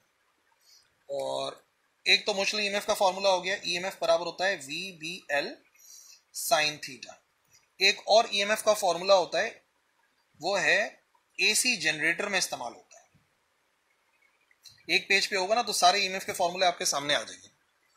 ये फॉर्मूला होता है ईएमएफ बराबर होता है एन, जो मैक्सिमम ईएमएफ है, एन ए ओमेगा बी, क्योंकि इसका भी न्यूमेरिकल आ जाता है, n शो कर रहा है नंबर ऑफ टर्न्स को, a शो कर रहा है एरिया को, ओमेगा एंगुलर वेलोसिटी है रेडियन पर सेकेंड, और b आपको पता है मैग्नेटिक फील्ड होती है। तो ले दे के ईएमएफ के इस चैप्टर के अंदर 5 फॉर्मूले हैं, जो भी कंडीशन हो उस लिहाज से आपने उसको अप्लाई करना है, ठीक है। और आखिरी यानी कि 11वां जो फॉर्मूला होगा, एक ही साथ बहुत सारे फॉर्मूले बताता हूं 11वें में, वो है हमारे ट्रांसफॉर्मर से रिलेटेड। ट्रांसफॉर्मर इस साल उसमें तो नहीं आ सकता क्वेश्चन वाइज, लेकिन हाँ न्यूमेरिकल में आने के काफी ज्यादा चांसेस हैं। ट्रांसफॉर्मर के लिए एक फॉर्मूला इस्तेमाल होता है ES ओवर EP बराबर होता है NS divide by NP। EMF in the secondary coil, EMF in the primary coil, number of turns in the secondary coil, number of turns in the primary coil, ठीक है जी। फिर input output, जो input power है वो बराबर होती है EMF of primary coil, ठीक है, और current in the primary coil. Output power बराबर होती है EMF in the secondary coil, current in the secondary coil, ठीक है। पहला फॉर्मूला ये हो गया इसका नंबर 1। फिर इसी में ये दोनों फॉर्मूले इस्तेमाल हो गए। तीसरा एफिशिएंसी का फॉर्मूला है। एफिशिएंसी वैसे तो बराबर होती है, क्या होता है, output divide by input multiply by 100, और अगर ये वाली वैल्यूज पुट करेंगे तो E बराबर आ जाएगा PO की जगह पर EP IP ES, उल्टा लिख दिया, ऊपर आएगी आउटपुट की वैल्यू, तो आउटपुट की वैल्यू क्या है ES IS EP IP multiply by 100, ठीक है। और अगर आइडियल उसके लिए करना है ट्रांसफार्मर के लिए, तो एफिशिएंसी को 100 रख के ना इसको आप रीअरेंज कर सकते हो। बहरहाल ये 3 फॉर्मूले ट्रांसफार्मर के टॉपिक से रिलेटेड है, इनकी आपने अच्छे से तैयारी करनी है। चैप्टर नंबर 15 कौन सा है? Electrical measuring instruments. जो इलेक्ट्रिकल मेजरिंग इंस्ट्रूमेंट्स हैं उनके फॉर्मूले हैं, तो बताते हैं। ये तो बहुत ही आसान सा चैप्टर है, बहुत ही अच्छा चैप्टर है। सबसे पहला फॉर्मूला इस्तेमाल होता है गैल्वानोमीटर में। गैल्वानोमीटर में क्या फॉर्मूला इस्तेमाल हो रहा है? गैल्वानोमीटर का एक ही फॉर्मूला है जो सेंसिटिविटी ऑफ गैल्वानोमीटर के अंदर इस्तेमाल होता है, ये वो वाला फॉर्मूला है, जिसके मुताबिक एक तो बात ये है कि करंट प्रोपोर्शनल होता है थीटा के, एक तो ये बड़ी अहम बात होती है। फिर आई अगर आपने इक्वल करवाना है तो वो होता है आई बराबर होता है C theta over BNA। B magnetic field है, N नंबर ऑफ टर्न्स है, A एरिया है जो आप जानते हो, C जो है इसको कहते हैं कपल पर ट्विस्ट। पर ट्विस्ट कितना कपल प्रोड्यूस होता है स्प्रिंग के अंदर ना, तो आई का ये फॉर्मूला होता है। और इसी से मिलता जुलता फॉर्मूला होता है सेंसिटिविटी का ऑफ गैल्वानोमीटर। अब सेंसिटिविटी का मतलब है कितना एंगल बनता है गैल्वानोमीटर में, कितना डिफ्लेक्शन होता है पर यूनिट करंट फ्लो होने की वजह से, यानी कि थीटा डिवाइड बाय आई। अब यहीं पर अगर थीटा डिवाइड बाय आई को आप रीअरेंज करोगे ना, तो हमारे पास फॉर्मूला बनेगा BNA ओवर C। यानी सेंसिटिविटी डायरेक्टली डिपेंड करती है मैग्नेटिक फील्ड पे, नंबर ऑफ टर्न पे और एरिया पे। इनवर्सली डिपेंड करती है C पर, यानी कि कपल पर ट्विस्ट पर। स्प्रिंग जितना सख्त होगा उतना हमारा गैल्वानोमीटर कम सेंसिटिव होगा। Second, ammeter. गैल्वानोमीटर के साथ पैरेलल में आप एक छोटी सी रेजिस्टेंस लगा दो, एमीटर बन जाता है। उस छोटी सी रेजिस्टेंस को कहते हैं शंट रेजिस्टेंस, यानी कि RS। कैलकुलेट करने के लिए फॉर्मूला है IG, full scale deflection current of galvanometer multiply by RG, resistance of galvanometer, divided by I, जितनी रेंज एमीटर की बनानी है, माइनस IG, जितना फुल स्केल डिफ्लेक्शन करंट है गैल्वानोमीटर का। इस फॉर्मूले को आप अप्लाई करोगे हमेशा जब भी एमीटर की बात होगी। और अगर बात हो रही होगी वोल्ट मीटर की, तो अगर किसी भी गैल्वानोमीटर के साथ सीरीज में एक हाई रेजिस्टेंस लगा दें, जिसको हम RX से शो करते हैं, तो वोल्ट मीटर बन जाता है।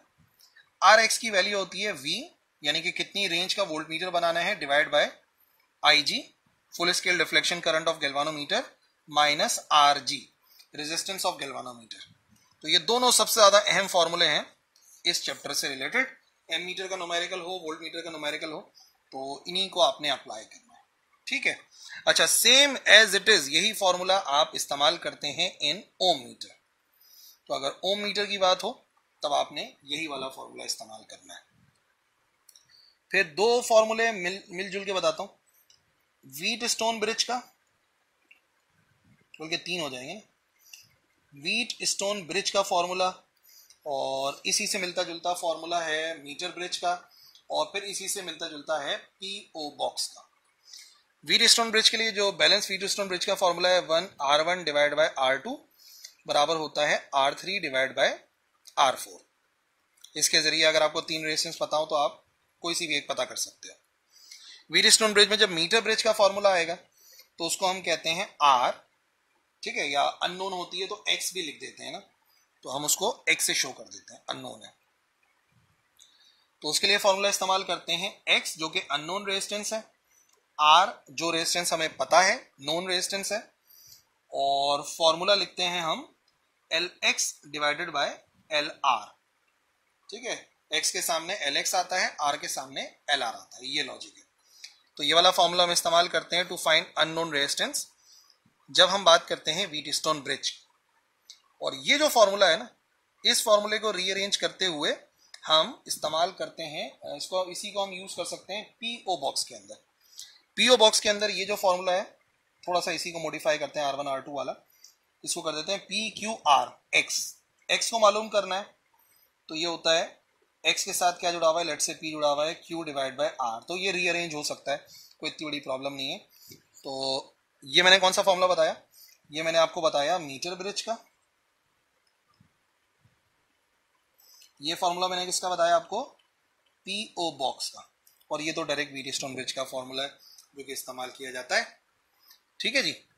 चैप्टर नंबर 15 का आखिरी फॉर्मूला जो मुझे बताना है आप लोगों को, वो है रिलेटेड टू पोटेंशियोमीटर। बहुत ही आसान है।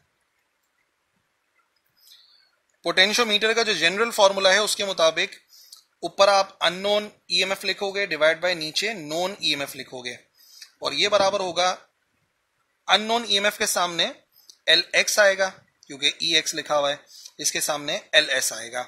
LX का मतलब हो गया जो अननोन बैटरी जो हमने शामिल करी थी तो क्या लेंथ आई थी तार की, ES का मतलब है और ES है नोन बैटरी, और LS का मतलब है कि तार की क्या लंबाई आई थी जब हम लोगों ने शामिल करा था नोन बैटरी को, यानी कि ES को। बाकी डिफरेंट फॉर्मूले वगैरह इस्तेमाल होते हैं, लेकिन याद रखो जो ईएमएफ यहाँ लिख रहे हो उसका लेंथ उसके सामने आएगा, जो ईएमएफ यहाँ लिख रहे हो उसका लेंथ उसके सामने आएगा। तो पोटेंशियोमीटर का न्यूमेरिकल है, तो आया नहीं है कभी पेपर में, लेकिन बहरहाल आ सकता है, कोई हर्ज भी नहीं है, बुक के अंदर गिवन है। अच्छा जी, चैप्टर नंबर 16 तो फौरन ही बताया था, इसी पेज में काम हो जाएगा। चैप्टर नंबर 16 का electromagnetic waves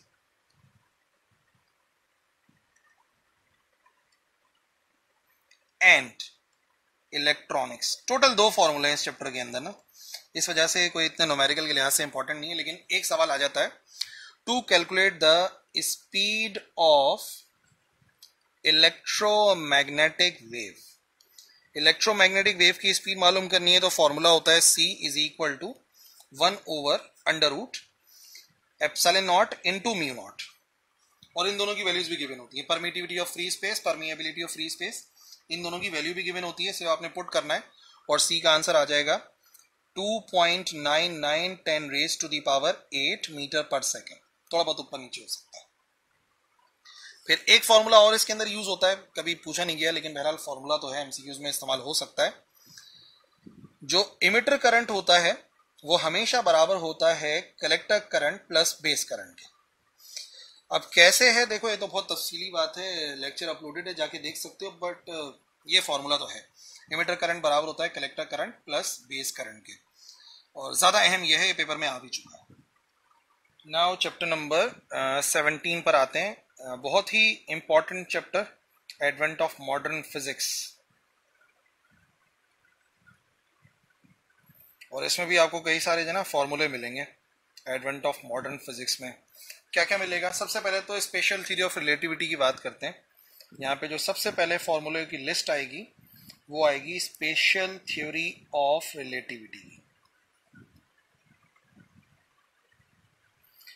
special theory of relativity के अंदर पहला फॉर्मूला मास वेरिएशन का है, m बराबर होता है m nought over under root 1 minus V square over C square. कभी भी m को कैलकुलेट करना हो तो इस फॉर्मूले से कर सकते हो, m nought divide by 1 minus V square over C square से। इसी से मिलता जुलता जो टाइम डायलेशन वाला फॉर्मूला होगा, t बराबर होता है t nought under root 1 minus V square over C square. c speed of light है जो कि पुट नहीं करनी पड़ती है आमतौर पे, क्योंकि v की वैल्यू जो है ना वो c के फॉर्म में गिवन होती है, जो स्पीड वगैरह गिवन होती है ना, तो पुट नहीं करना उसको, वो हमेशा c स्क्वायर से c स्क्वायर कैंसिल होगा। और l का फॉर्मूला होता है l nought 1 minus V square over C square. l वो लेंथ है जो कि मूविंग ऑब्जर्वर वाली है और l नॉट वो है जो कि ऑब्जर्व करेगा रेस्ट वाला ऑब्जर्वर।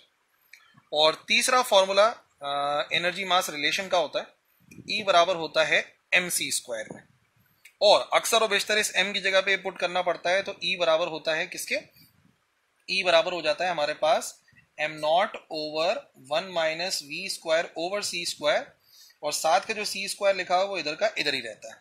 और हाँ, अगर E नॉट का निकालना है तो E नॉट का फॉर्मूला जो है ना वो होता है E नॉट बराबर होता है m nought into C square. और कुछ न्यूमेरिकल के अंदर, इसी के न्यूमेरिकल में आप देखोगे काइनेटिक एनर्जी वाला होगा, K से शो करते हैं, तो काइनेटिक एनर्जी बराबर होती है टोटल एनर्जी में से आप रेस्ट मास एनर्जी माइनस कर दो। ये जो E नॉट है ना, इसको कौन सी एनर्जी कहते हैं, इसको बोलते हैं रेस्ट मास एनर्जी। जैसे कि हम पोटेंशियल एनर्जी बोलते हैं ना, बिल्कुल वैसी रेस्ट मास एनर्जी होती है, यानी कि टोटल एनर्जी बराबर होती है kinetic plus rest mass energy. ये हो गया स्पेशल थ्योरी ऑफ रिलेटिविटी का टॉपिक। सेकंड जो टॉपिक है वो है हमारे पास ब्लैक बॉडी रेडिएशन का, जिसके फॉर्मूले हैं black body radiation. Black body radiation के अंदर जो ब्लैक बॉडी के चारों लॉज हैं उनको देखना है। सबसे पहले जो वीन्स डिस्प्लेसमेंट लॉ है, वीन्स लॉ, इसका फॉर्मूला बताते हैं। वीन्स लॉ का फॉर्मूला होता है जो वेवलेंथ होती है for maximum intensity. Lambda max का मतलब मैक्सिमम वेवलेंथ नहीं है, लैम्डा मैक्स का मतलब है वेवलेंथ फॉर मैक्सिमम इंटेंसिटी। इसको मल्टीप्लाई कराते हैं एब्सोल्यूट टेम्परेचर से, आंसर हमेशा हमेशा कांस्टेंट आता है, वीन्स लॉ।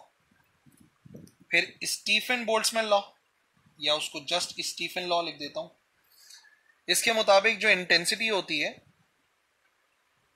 वो बराबर होती है, ब्लैक बॉडी जो रेडिएशन है उसकी जो इंटेंसिटी होती है वो बराबर होती है sigma upon T to the power 4। Fourth power वाला काफी तरीकों से, काफी एमसीक्यूज में आया हुआ है, इसको याद रखना है। Absolute temperature of that black body की फोर्थ पावर, और ये होता है Stefan's constant, Stefan Boltzmann constant कहलाता है। तीसरा ब्लैक बॉडी रेडिएशन का जो लॉ है वो है रेले जीन्स लॉ। रेले जीन्स लॉ जो है, इसमें समझ लो इन दोनों को मिला दिया फॉर्मूलों को, तो जो इंटेंसिटी होती है वो बराबर होती है कांस्टेंट और डिवाइड बाय लैम्डा मैक्स, यानी कि वेवलेंथ फॉर मैक्सिमम इंटेंसिटी की फोर्थ पावर, लैम्डा मैक्स की फोर्थ पावर पर डिपेंड करती है। और फाइनली जो कि सबसे ज्यादा कॉमन फॉर्मूला है वो है हमारे पास प्लैंक्स लॉ का।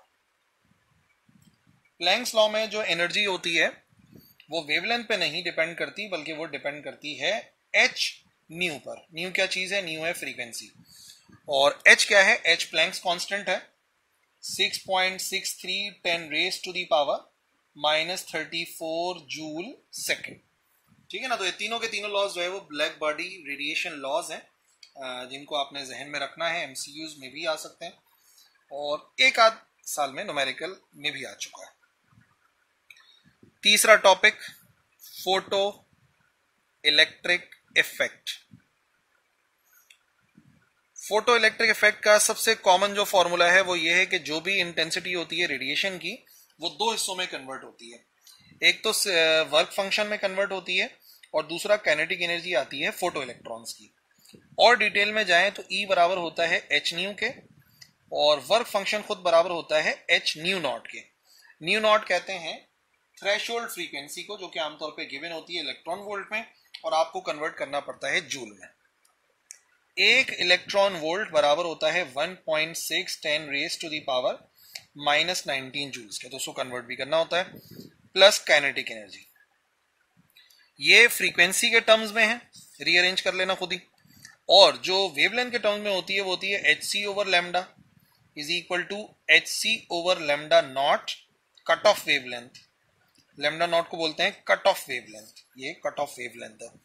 तो रीअरेंज कर लो, जो मालूम करना उस लिहाज से आप रीअरेंज कर लो। फोटो इलेक्ट्रिक इफेक्ट के यही फॉर्मूला है, बस एक फॉर्मूला इसको समझ लो कि जो इसकी वैल्यू चाहिए होती है इससे आ जाती है आराम से, वर्क फंक्शन की एच न्यू नॉट से। बाकी की सारी बातें तो यही है। एनर्जी का फॉर्मूला ये भी हो सकता है, ये भी हो सकता है, वर्क फंक्शन का ये भी हो सकता है, ये भी हो सकता है। डिफरेंट फॉर्मूले हैं जिनको आप यूटिलाइज कर सकते हैं। चौथा, एक ही formula for Compton effect. Compton effect के लिए जो इस्तेमाल हो रहा है, कॉम्पटन शिफ्ट इन वेवलेंथ जिसको हम डेल्टा लैम्डा से शो करते हैं, वो बराबर होती है h over m not c 1 minus cos theta. Theta यहां पर स्कैटरिंग एंगल है ना, थीटा जो है स्कैटरिंग एंगल है, इसी के ऊपर डिपेंड करती है सारी बात कि कितना एंगल है। बाकी h प्लैंक्स कांस्टेंट है, am not rest mass of electron है, c स्पीड ऑफ लाइट है, सब गिवन होते हैं, ठीक है ना, ये सब गिवन होते हैं और इसकी मदद से हम जो है वो कॉम्पटन इफेक्ट को कैलकुलेट कर सकते हैं। तो कॉम्पटन इफेक्ट का तो बहरहाल यही वाला फॉर्मूला इस्तेमाल होता है।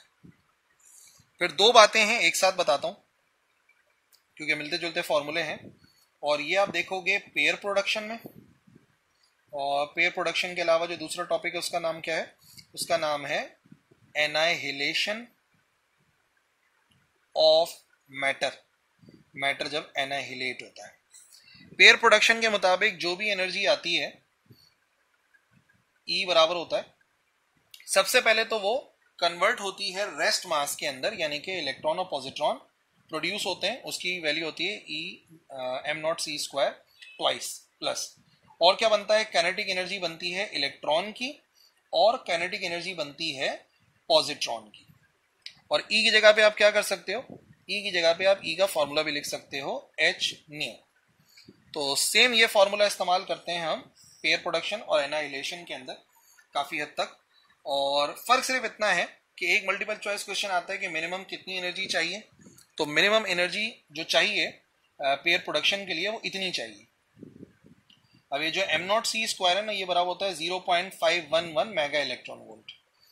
तो 2 एम नॉट सी स्क्वायर की वैल्यू अगर निकालेंगे तो बराबर आ जाएगा 1.02 मेगा इलेक्ट्रॉन वोल्ट। ये मिनिमम एनर्जी है जो कि हमें चाहिए होती है पेयर प्रोडक्शन करवाने के लिए।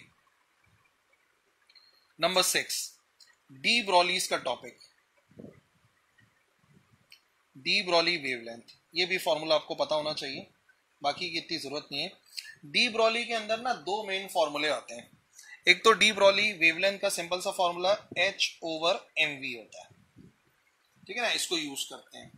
और एक और भी फॉर्मूला होता है, अगर आपको स्पीड के बजाय वोल्टेज गिवन हो, अगर वोल्टेज गिवन होगा तो एक डिफरेंट फॉर्मूला है, उसको हम इस्तेमाल करते हैं। कैसे, ये जो स्मॉल v है वो बराबर होता है अंडर रूट 2 v वोल्टेज है बड़ा वाला, e ओवर m। तो कभी अगर वोल्टेज गिवन हो तो आप क्या करोगे, v को अलग से कैलकुलेट कर लो पहले और फिर यहां पे पुट कर दो, m मास है और डी ब्रॉली वेवलेंथ जो है वो इजीली आप कैलकुलेट कर लोगे। ये हमारी बुक में एक न्यूमेरिकल है भी इसका, डी ब्रॉली वेवलेंथ कैलकुलेट करनी होती है। तो बहरहाल अगर वोल्टेज गिवन हो तो वोल्टेज की वैल्यू अलग से कैलकुलेट करके यहाँ पे पुट कर सकते हो, ठीक है। बाकी फॉर्मूले यही है बस। चैप्टर 17 में फोटो इलेक्ट्रिक इफेक्ट का देखो, कॉम्पटन का देखो, डी ब्रॉली, पेयर प्रोडक्शन, और ये आ गए special theory of relativity, black body radiation, सारे के सारे आ गए चैप्टर नंबर 17 के। Now moving to chapter number 18, the atomic spectra.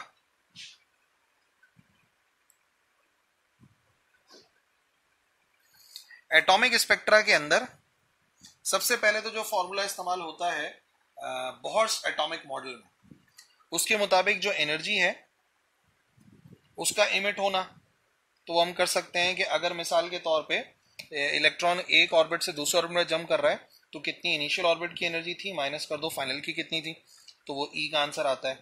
फिर उसी के अंदर E बराबर होता है h न्यू के, तो वो भी आ जाता है EI माइनस EF।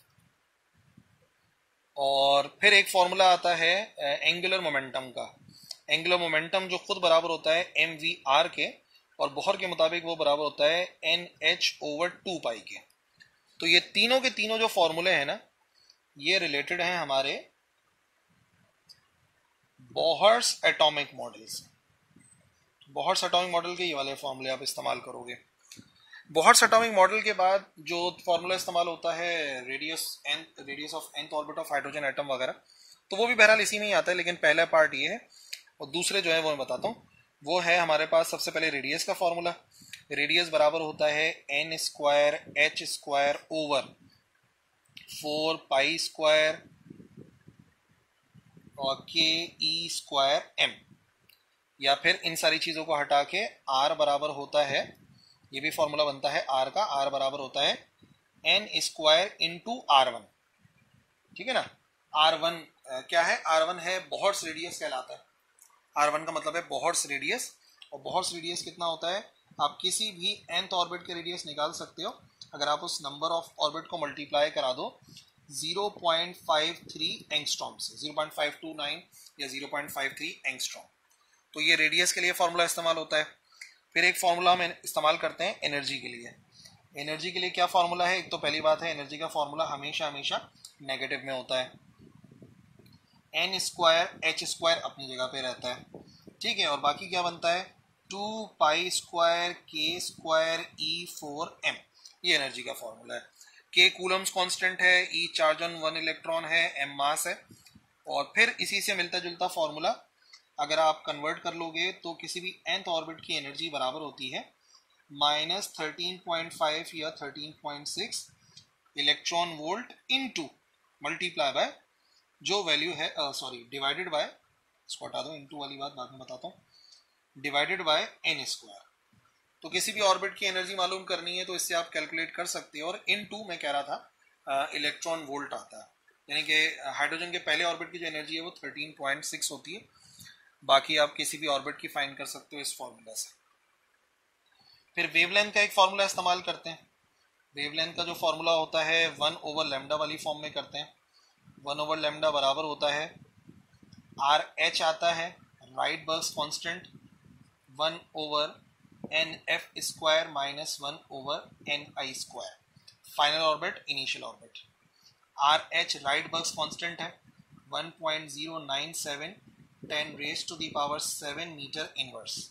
इनिशियल और फाइनल ऑर्बिट की बात हो रही है, ठीक है ना। तो इनिशियल ऑर्बिट को ni से शो कर रहे हैं, फाइनल ऑर्बिट को nf से शो कर रहे हैं, तो आप वेवलेंथ कैलकुलेट कर सकते हो। तीसरा टॉपिक यहां पर है spectral series of hydrogen atom. Spectral series of hydrogen atom, जिसके लिए आपको वो सीरीज याद करनी है और हर एक सीरीज के पैटर्न से उसका फाइनल ऑर्बिट पता लग जाएगा। जैसे मिसाल के तौर पे लेमैन सीरीज है, बैल्मर सीरीज है, पैशन सीरीज है, ब्रैकेट सीरीज है, और फाइनली पॉलीफेंट सीरीज है, या उसे हम कहते हैं पीवेंट सीरीज। स्पेक्ट्रल सीरीज में ये नहीं देखना होता है कि इलेक्ट्रॉन कहां से जम कर रहा है। स्पेक्ट्रल सीरीज के जो नाम है ये आपको बताते हैं कि फाइनल ऑर्बिट कौन सा है। अगर इसी ऊपर वाले लैम्डा के फॉर्मूले के अंदर आप NF पुट करोगे 1 तो वो लेमैन सीरीज है, NF पुट करोगे 2 तो बैल्मर सीरीज है, NF पुट करोगे 3 तो पैशन है, NF पुट करोगे 4 तो ब्रैकेट है, और NF पुट करोगे 5 तो पॉलीफेंट सीरीज हो जाएगी, ठीक है। और हाँ, एक बड़ी अहम बात मैं आपको बताऊं, कभी भी ऐसा आपको सवाल मिले कि शॉर्टेस्ट वेवलेंथ या लॉन्गेस्ट वेवलेंथ, तो अगर आपसे पूछा जाए शॉर्टेस्ट वेवलेंथ, तो शॉर्टेस्ट वेवलेंथ का मतलब होता है मैक्सिमम एनर्जी। और मैक्सिमम एनर्जी तब एमिट होती है जब इलेक्ट्रॉन जम करता है किसी इनफाइनाइट ऑर्बिट से, यानी कि इनिशियल ऑर्बिट इनफाइनाइट होगा, बहुत दूर से जम कर रहा होगा, सही। कोई भी, चाहे लेमन हो, बैल्मर हो, पैशन हो, ब्रैकेट हो, पीफेंट हो, कोई सी भी सीरीज हो, अगर आपसे शॉर्टेस्ट वेवलेंथ बोलेंगे तो ni आप इनफाइनाइट पुट करेंगे, और जो भी सीरीज का नाम होगा फाइनल वो पुट करोगे। जैसे अगर बैल्मर का बोलेंगे कि शॉर्टेस्ट वेवलेंथ ऑफ बैल्मर सीरीज, तो आप क्या बोलोगे? NF2 है और ni इंफिनिटी हमेशा। और अगर कभी भी कहा जाए लॉन्गेस्ट वेवलेंथ, तो लॉन्गेस्ट वेवलेंथ के लिए एक छोटा सा काम करना है। लॉन्गेस्ट वेवलेंथ के लिए ni पुट किया जाता है ये जितने भी NF लिखे हुए ना उनसे एक ऊपर NF+1 पुट किया जाता है। मिसाल के तौर पे अगर बोले लॉन्गेस्ट वेवलेंथ ऑफ लेमन, तो लेमन का फाइनल आपको पता है 1 के बराबर है, तो इनिशियल क्या हो जाएगा 1+1 यानी कि 2 हो जाएगा। अगर बोले ब्रैकेट सीरीज की लॉन्गेस्ट वेवलेंथ निकालें तो क्या करेंगे, ब्रैकेट के लिए NF4 होता है तो Ni हो जाएगा 4+1 यानी कि 5, एक ऊपर से, इसको याद रखना है। और हाँ, फर्स्ट स्पेक्ट्रल लाइन का मतलब होता है एक ऊपर वाला ऑर्बिट, सेकंड स्पेक्ट्रल लाइन का मतलब होता है दूसरा ऊपर वाला ऑर्बिट यानी कि दो ऊपर वाले ऑर्बिट। जैसे मिसाल के तौर पे लेमन की पहली लाइन तब बनेगी जब इलेक्ट्रॉन जंप करेगा दूसरे से पहले में, फर्स्ट स्पेक्ट्रल लाइन। फिर अगली लाइन बनेगी जब 3 से 1 में जंप करेगा, अगली लाइन कब बनेगी जब 4 से 1 में जंप करेगा। तो फर्स्ट सेकंड या थर्ड स्पेक्ट्रल लाइन का न्यूमेरिकल भी आ जाते हैं। जैसे पैशन है, पैशन की फर्स्ट स्पेक्ट्रल लाइन तब बनेगी जब 4 से जंप करेगा, दूसरी तब बनेगी जब 5 से 3 में जाएगा, तीसरी तब बनेगी जब 6 से 3 में जाएगा। तो ओवरऑल जो भी मैंने आपको बताया ना, मुख्तलिफ शॉर्टेस्ट लॉन्गेस्ट या स्पेक्ट्रल लाइन पहली दूसरी तीसरी, इसी तरीके से इसके न्यूमेरिकल ना पूछे जाते हैं और आप उनको अप्लाई करोगे। ठीक है, बाकी जो लेजर का टॉपिक है उसमें फॉर्मूला नहीं है, एक्सरे का है उसमें कोई नया फॉर्मूला नहीं है। चैप्टर नंबर 18 के जस्ट यही फॉर्मूले हैं और इन्हीं को आपने जहन में रखना है। इसके बाद हमारा चैप्टर नंबर 19 आता है। चैप्टर 9 है एटॉमिक न्यूक्लियस। एटॉमिक न्यूक्लियस के बारे में बात करेंगे। अब एटॉमिक न्यूक्लियस है तो सबसे पहली जो यहाँ पर हमारे पास बात आती है वो ये आती है कि कभी भी किसी भी एलिमेंट को अगर बताया जाता है तो नीचे उसका एटॉमिक नंबर लिखते हैं, ऊपर उसका एटॉमिक मास लिखते हैं। और कभी भी नंबर ऑफ न्यूट्रॉन कैलकुलेट करने होते हैं तो एटॉमिक मास में से एटॉमिक नंबर को माइनस कर देते हैं। ठीक है, तो पहली बात तो ये आपको पता होना चाहिए, रिप्रेजेंटेशन वाली। दूसरी बात, जो हमारा law of radio active decay है उसके मुताबिक जो चेंज आता है नंबर ऑफ एटम्स में पर यूनिट टाइम वो बराबर होता है -λ/n के। n number of parent nuclei और लैम्डा होता है डी के कॉन्स्टेंट, वेवलेंथ नहीं है। अब ये हो गया है डी के कॉन्स्टेंट और नंबर ऑफ कितने एटम्स चेंज हो रहे हैं और डिवाइड बाय जो भी टाइम है उसको डेल्टा टी से शो करेंगे। रीअरेंज कर सकते हो वैसे आप इस फॉर्मूले को रीअरेंज करोगे तो डेल्टा n/n बराबर आ जाएगा -λ/डेल्टा टी के। फिर इसी से एक्सपोनेंट वाला जो बनता है, अभी कितने नंबर ऑफ एटम्स हैं n, इनिशियली कितने नंबर ऑफ एटम्स थे n0, एक्सपोनेंशियल -λ/t के, या डेल्टा टी कर लो कोई मसला नहीं है, टाइम आ जाएगा। और लैम्डा वेवलेंथ नहीं है, डी के कांस्टेंट। तीसरा फॉर्मूला ये होगा हमारे हाफ लाइफ का फॉर्मूला। हाफ लाइफ का फॉर्मूला निहायत ही आसान, हाफ लाइफ टी हाफ से शो करते हैं और वो होता है 0.693 डिवाइड बाय डी के कांस्टेंट, नहीं तो ln2 की वैल्यू है ये, ln2 0.692 या 0.693 डिवाइड बाय लैम्डा यानी कि डी के कांस्टेंट, उसके जरिए जो है वो आप हाफ लाइफ को कैलकुलेट कर सकते हो। तो हाफ लाइफ को आप इस तरीके से हमेशा हमेशा मालूम कर लोगे। ठीक है जी। फिर ये भी हो गया हमारे पास, रिप्रेजेंटेशन हो गई, लॉ ऑफ रेडियोएक्टिव डीके। ये तीनों फॉर्मूले किसके हैं, ये हैं law of radio active decay, ये इसके फॉर्मूला है। ठीक है, ये आ गया हाफ लाइफ का फॉर्मूला। फिर चौथा फॉर्मूला हमारे पास आता है मास डिफेक्ट वाला या बाइंडिंग एनर्जी वाला, एक ही साथ बता रहा हूं। मास डिफेक्ट कैलकुलेट करना है तो डेल्टा एम से शो करते हैं। किसके बराबर होता है मास डिफेक्ट, मास डिफेक्ट होता है फर्क। सबसे पहले आपने क्या करना है, आपने जितने भी नंबर ऑफ प्रोटॉन्स हैं उसको मल्टीप्लाई करना है मास ऑफ प्रोटॉन से, प्लस करना है जितने भी न्यूट्रॉन की तादाद है, a-z करके न्यूट्रॉन की तादाद निकाल लोगे और फिर उसको किससे मल्टीप्लाई करना है आपने, फिर उसको मल्टीप्लाई करना है आपने मास ऑफ न्यूट्रॉन से। इस तरीके से ये आपके पास आ जाएगा तमाम के तमाम जो न्यूक्लियॉन्स हैं उनका मास। ये किनका मास है, ये न्यूक्लियॉन्स का मास है। और फिर उसमें से आपने माइनस करना है एटॉमिक मास को, तो जो भी फर्क आएगा वो मास डिफेक्ट कहलाएगा। एक मर्तबा अगर मास डिफेक्ट आ गया तो बाइंडिंग एनर्जी आप कैलकुलेट कर सकते हो डेल्टा एम को सी स्क्वायर से मल्टीप्लाई करके। सी स्क्वायर क्या है, सी स्क्वायर है स्पीड ऑफ लाइट। अगर आपका पूरा क्वेश्चन जूल में है तो आपने इस फॉर्मूले को अप्लाई करना है, बेझिझक सही आंसर आ जाएगा और आंसर भी जूल में आएगा। यानी कि मास होना चाहिए किलोग्राम में, स्पीड ऑफ लाइट होनी चाहिए मीटर पर सेकंड स्क्वायर में, तो एनर्जी का आंसर आएगा जूल में और क्वेश्चन पूरा सॉल्व हो जाएगा। बट फॉर्मूला थोड़ा सा चेंज है बाइंडिंग एनर्जी का, डेल्टा एम मल्टीप्लाई बाय 931.5, ये भी एक फॉर्मूला है। ये कब होगा? जब आपका जो मास है वो गिवन हो यू में, यूनिफाइड मास या एटॉमिक मास यूनिट, और अब जो आंसर आएगा वो आंसर आएगा मेगा इलेक्ट्रॉन वोल्ट में डायरेक्टली। ऊपर वाला जो मेथड है इसमें जूल में आंसर आएगा, फिर इलेक्ट्रॉन वोल्ट में करोगे, फिर मेगा इलेक्ट्रॉन वोल्ट में करोगे। बट अगर यू में गिवन है तो आप डायरेक्टली आंसर निकाल सकते हो मेगा इलेक्ट्रॉन वोल्ट में, और सिर्फ आपने उसको किससे मल्टीप्लाई करना है? 931.5 से। तो दोनों अलग अलग हैं, इनको आपने अप्लाई करना है। पांचवी और आखिरी बात जो इस चैप्टर के अंदर इस्तेमाल होती है वो होते हैं क्यू वैल्यू के न्यूमेरिकल। क्यू वैल्यू के न्यूमेरिकल को कैसे कैलकुलेट किया जाए? किसी भी रिएक्शन में कितनी एनर्जी रिलीज हो रही है वो क्यू वैल्यू कहलाती है, या जो भी उसको नाम दे दें, एनर्जी का भी नाम दे देते हैं उसमें न्यूमेरिकल्स के अंदर, तो बस आपने उसी तरीके से कैलकुलेट करना है। क्यू वैल्यू आप कैसे निकालोगे? मास का फर्क निकालोगे और मल्टीप्लाई कराओगे 931.5, तो आंसर डायरेक्ट आ जाएगा मेगा इलेक्ट्रॉन वोल्ट में। लेकिन अब करना क्या है आपने? किस मास में से किस मास को माइनस करना है। तो याद रखिए क्यू वैल्यू में जितना भी मास होता है हमारे पास रिएक्टेंट का, उसको माइनस कराते हैं मास ऑफ प्रोडक्ट में से। एक तो तरीकेकार ये है कि आप रिएक्टेंट में से प्रोडक्ट को माइनस कराओगे और जो भी आंसर आएगा उसको आप नोट कर लोगे। फिर एक तरीकेकार ये है कि आप, जो बुक में भी फॉलो हुआ है, कि आप मास ऑफ प्रोडक्ट में से हमेशा हमेशा माइनस कर दो मास ऑफ रिएक्टेंट, हमेशा हमेशा। तो याद रखिए दो कंडीशन निकलेंगी, अगर एक्सोथर्मिक होगा या एंडोथर्मिक होगा रिएक्शन, तो वो दो कंडीशन निकल के सामने आएंगी। अगर एक्सोथर्मिक रिएक्शन होगा तो आपका ये जो आंसर है वो माइनस में आएगा, यानी कि नेगेटिव में आएगा, और अगर एंडोथर्मिक है तो आंसर प्लस में आएगा।